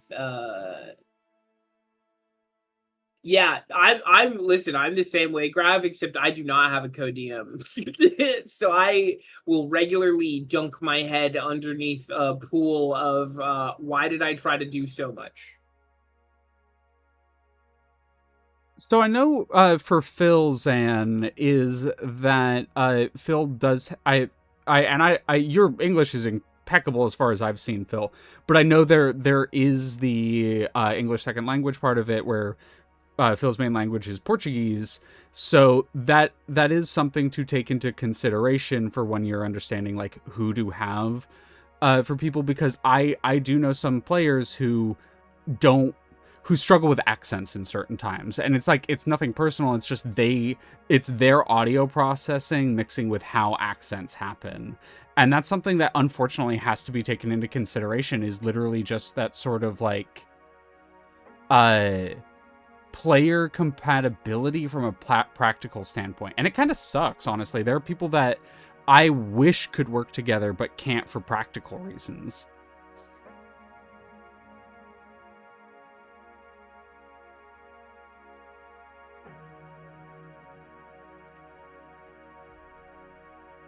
But I also know that like a lot of online spaces are heavily dominated by English speaking, and that if anyone has if anyone who is English second language wants to kind of get into those spaces, there's a certain level of proficiency that is usually required socially from those places. I don't think that's fair, but it is something that happens. It's unfortunate. I need a little bit of direction here. Yeah. What you need? Where we're going and what we're doing. So I have the wheel. I don't know where to go. The wheel goes back to the fire room. Let me grab them. Pull up Where's the map. Can you tell me where the fire room is? Yeah. Give me map name where we're at. Apartments ground floor. Apartments ground floor. Okay, that's gonna be after here. We're in the Rot Front chapter. Yeah, Rot Front, apartments ground floor. We're looking for the fire room. That is pipe works. It's gonna be ground floor. It's gonna be far right room from the atrium. Okay. Yeah, I was terrified, Sam. I feel like a lot of this stream has been Leah talking about something and then me like getting like bludgeoned to death in the background and being like, yeah. It's a hard one because I am here for very specific things, and when I'm needed, I'm needed. But there's a lot of time where it's just Punky running around and I'm just trying to be supportive. Mm-hmm. So, thank you for doing that. Everyone say thanks, Punky. Thanks, Punky. I don't need that. I really don't need that. Please. Oh, man. Yeah, You're narrowing? Yeah. It's just a lot. It's a little... it's a little... You're very picky, and not in a bad way. I think you know exactly the kind of story that you want to tell, which is good, but you know that a lot of the systems that we have are not going to enable you to tell that story. I like the word... You don't want to try and tell the story before... You don't want to try and tell the story with a system that's not fit for it, because then it'll kind of bungle the experience, you know? You don't want the system to like be in friction or opposed to the story that you're trying to tell. And unfortunately, a lot of the systems do that, right? Well, to be fair, also, I don't think D&D is going to suit like the story that you want to tell either. I think you identify D&D as a system that you can like modify it easily, quote unquote, easily to like. You have the most familiarity with it, so you can probably tweak it to suit what you want the easiest. But also, like, it's D&D, and we want to play other things, and there's something that's going to be built better for the thing that you want to do. And you want to retro. That's fair. When Ray and I get to our first playtesting standpoint, I actually want you at the table because of, and this is just to be clear, I don't like the term picky. Because I think picky is a very specific connotation. The term I like is particular. Because particular implies this sort of like a specificity to what it is that you like, that you are paying attention to, and doesn't have the same sort of negative connotation that I think picky often comes with. No, I'm a picky bitch. I'm very particular. The two responses to it. The two ends of the spectrum. My tempo, like, were you rushing or were you dragging?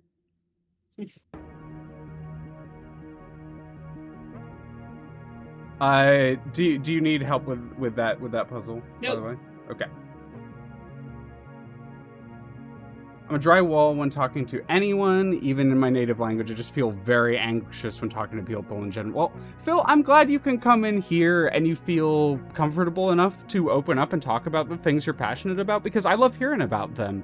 I want to be a place where people can talk about things that they love and that they love and are passionate about and care about and want to share with others. Like, that is something I am so passionate about. So I am so thankful that you feel like you can come in here. I love hearing about the stories, and that goes for anyone. Benny, I love hearing about the sort of stuff you want to get into, but also anyone else who hears this, period. Tell me about the stories that you want to tell. Tell me about the art you want to do. Tell me about the things you want to get into. I probably want to get into them too. I want to hear about them.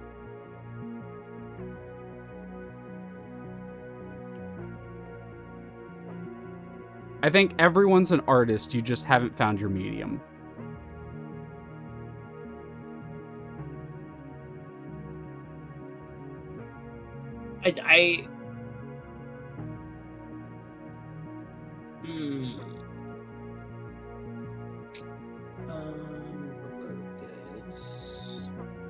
Want to do a solar punk-esque homebrew campaign and DM it? Fuck yeah, Forte! Well, you see, one eternity later, and that's about a quarter of it. Grav, I'm gonna have a section in my server that's just info dumping about, like, your worlds. Like, lore info dumping about things that you care about. And I would love to see it in there at some point.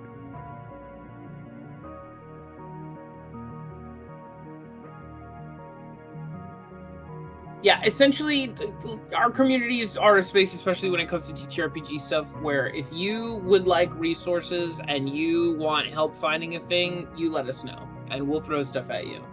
You know, there are a lot of systems that lend themselves well to Solarpunk. I know of maybe one or two off the top of my head, and I'm not just going to go into listing systems like that.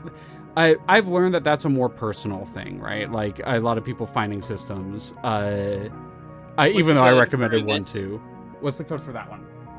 The Ito code. Oh, I think this might be one of the safe lock, blank card, Ito, wall safe code, fuse box, lock picking. Nope. It's just the fucking Ito code. Ah! Sorry, I just got surprised by a sound. I'm not seeing it on the cheat sheet, which is frustrating. Let me check one of the walkthroughs.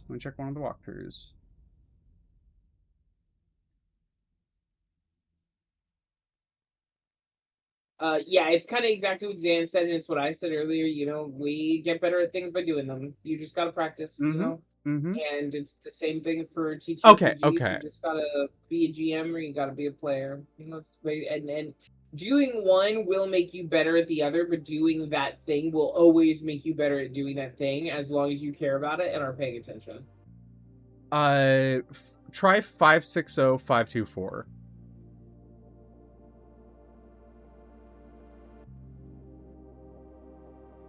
Doing both will get you better at each, yeah. I'm gonna write that one down in big letters to make sure I don't miss that in the future.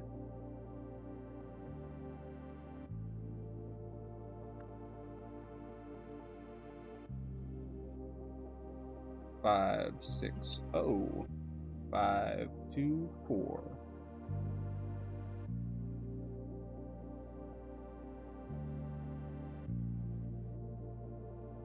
Done. Who did I get? What is that? Forte. Oh, thank you for the follow, Forte.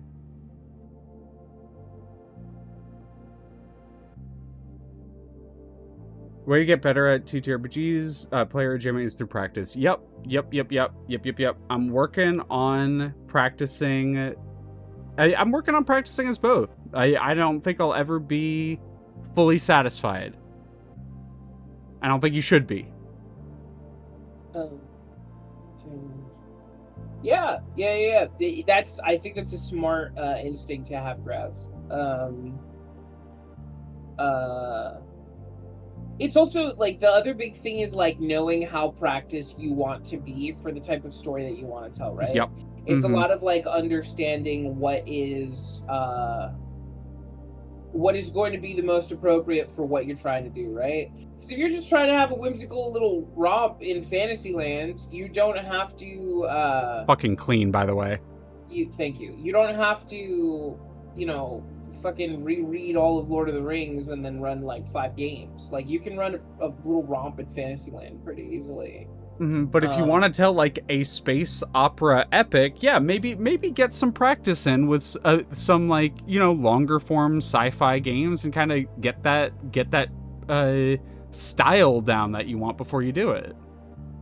Yeah. There is a lot more to do. And I'm not really jiving with this right now. Yeah. Just because there's a lot of shit that we gotta do. So because it's warm and it's stressful. I know it's not stressful for you because you're just reading out puzzles, but I am stressing the fuck out. You're because running I need to not around, get you're hurt. dodging stuff. You have the much more stressful of these two jobs, okay?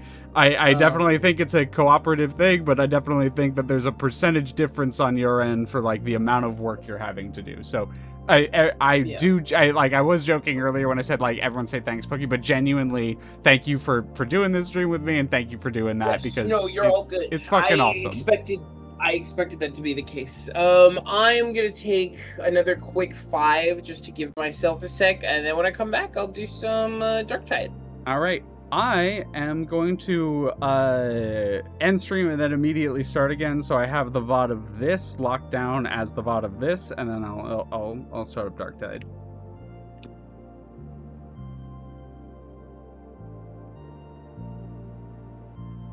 Yeah, that's super valid, Zan. Just learning above game etiquette and scene session reads and pacing.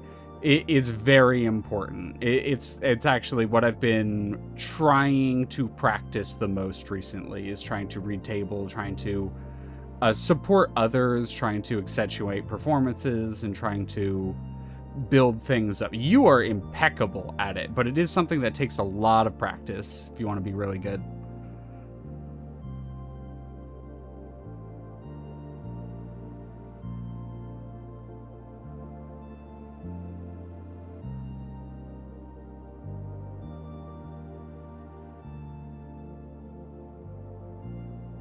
But end it here, then I'm going to load it back up.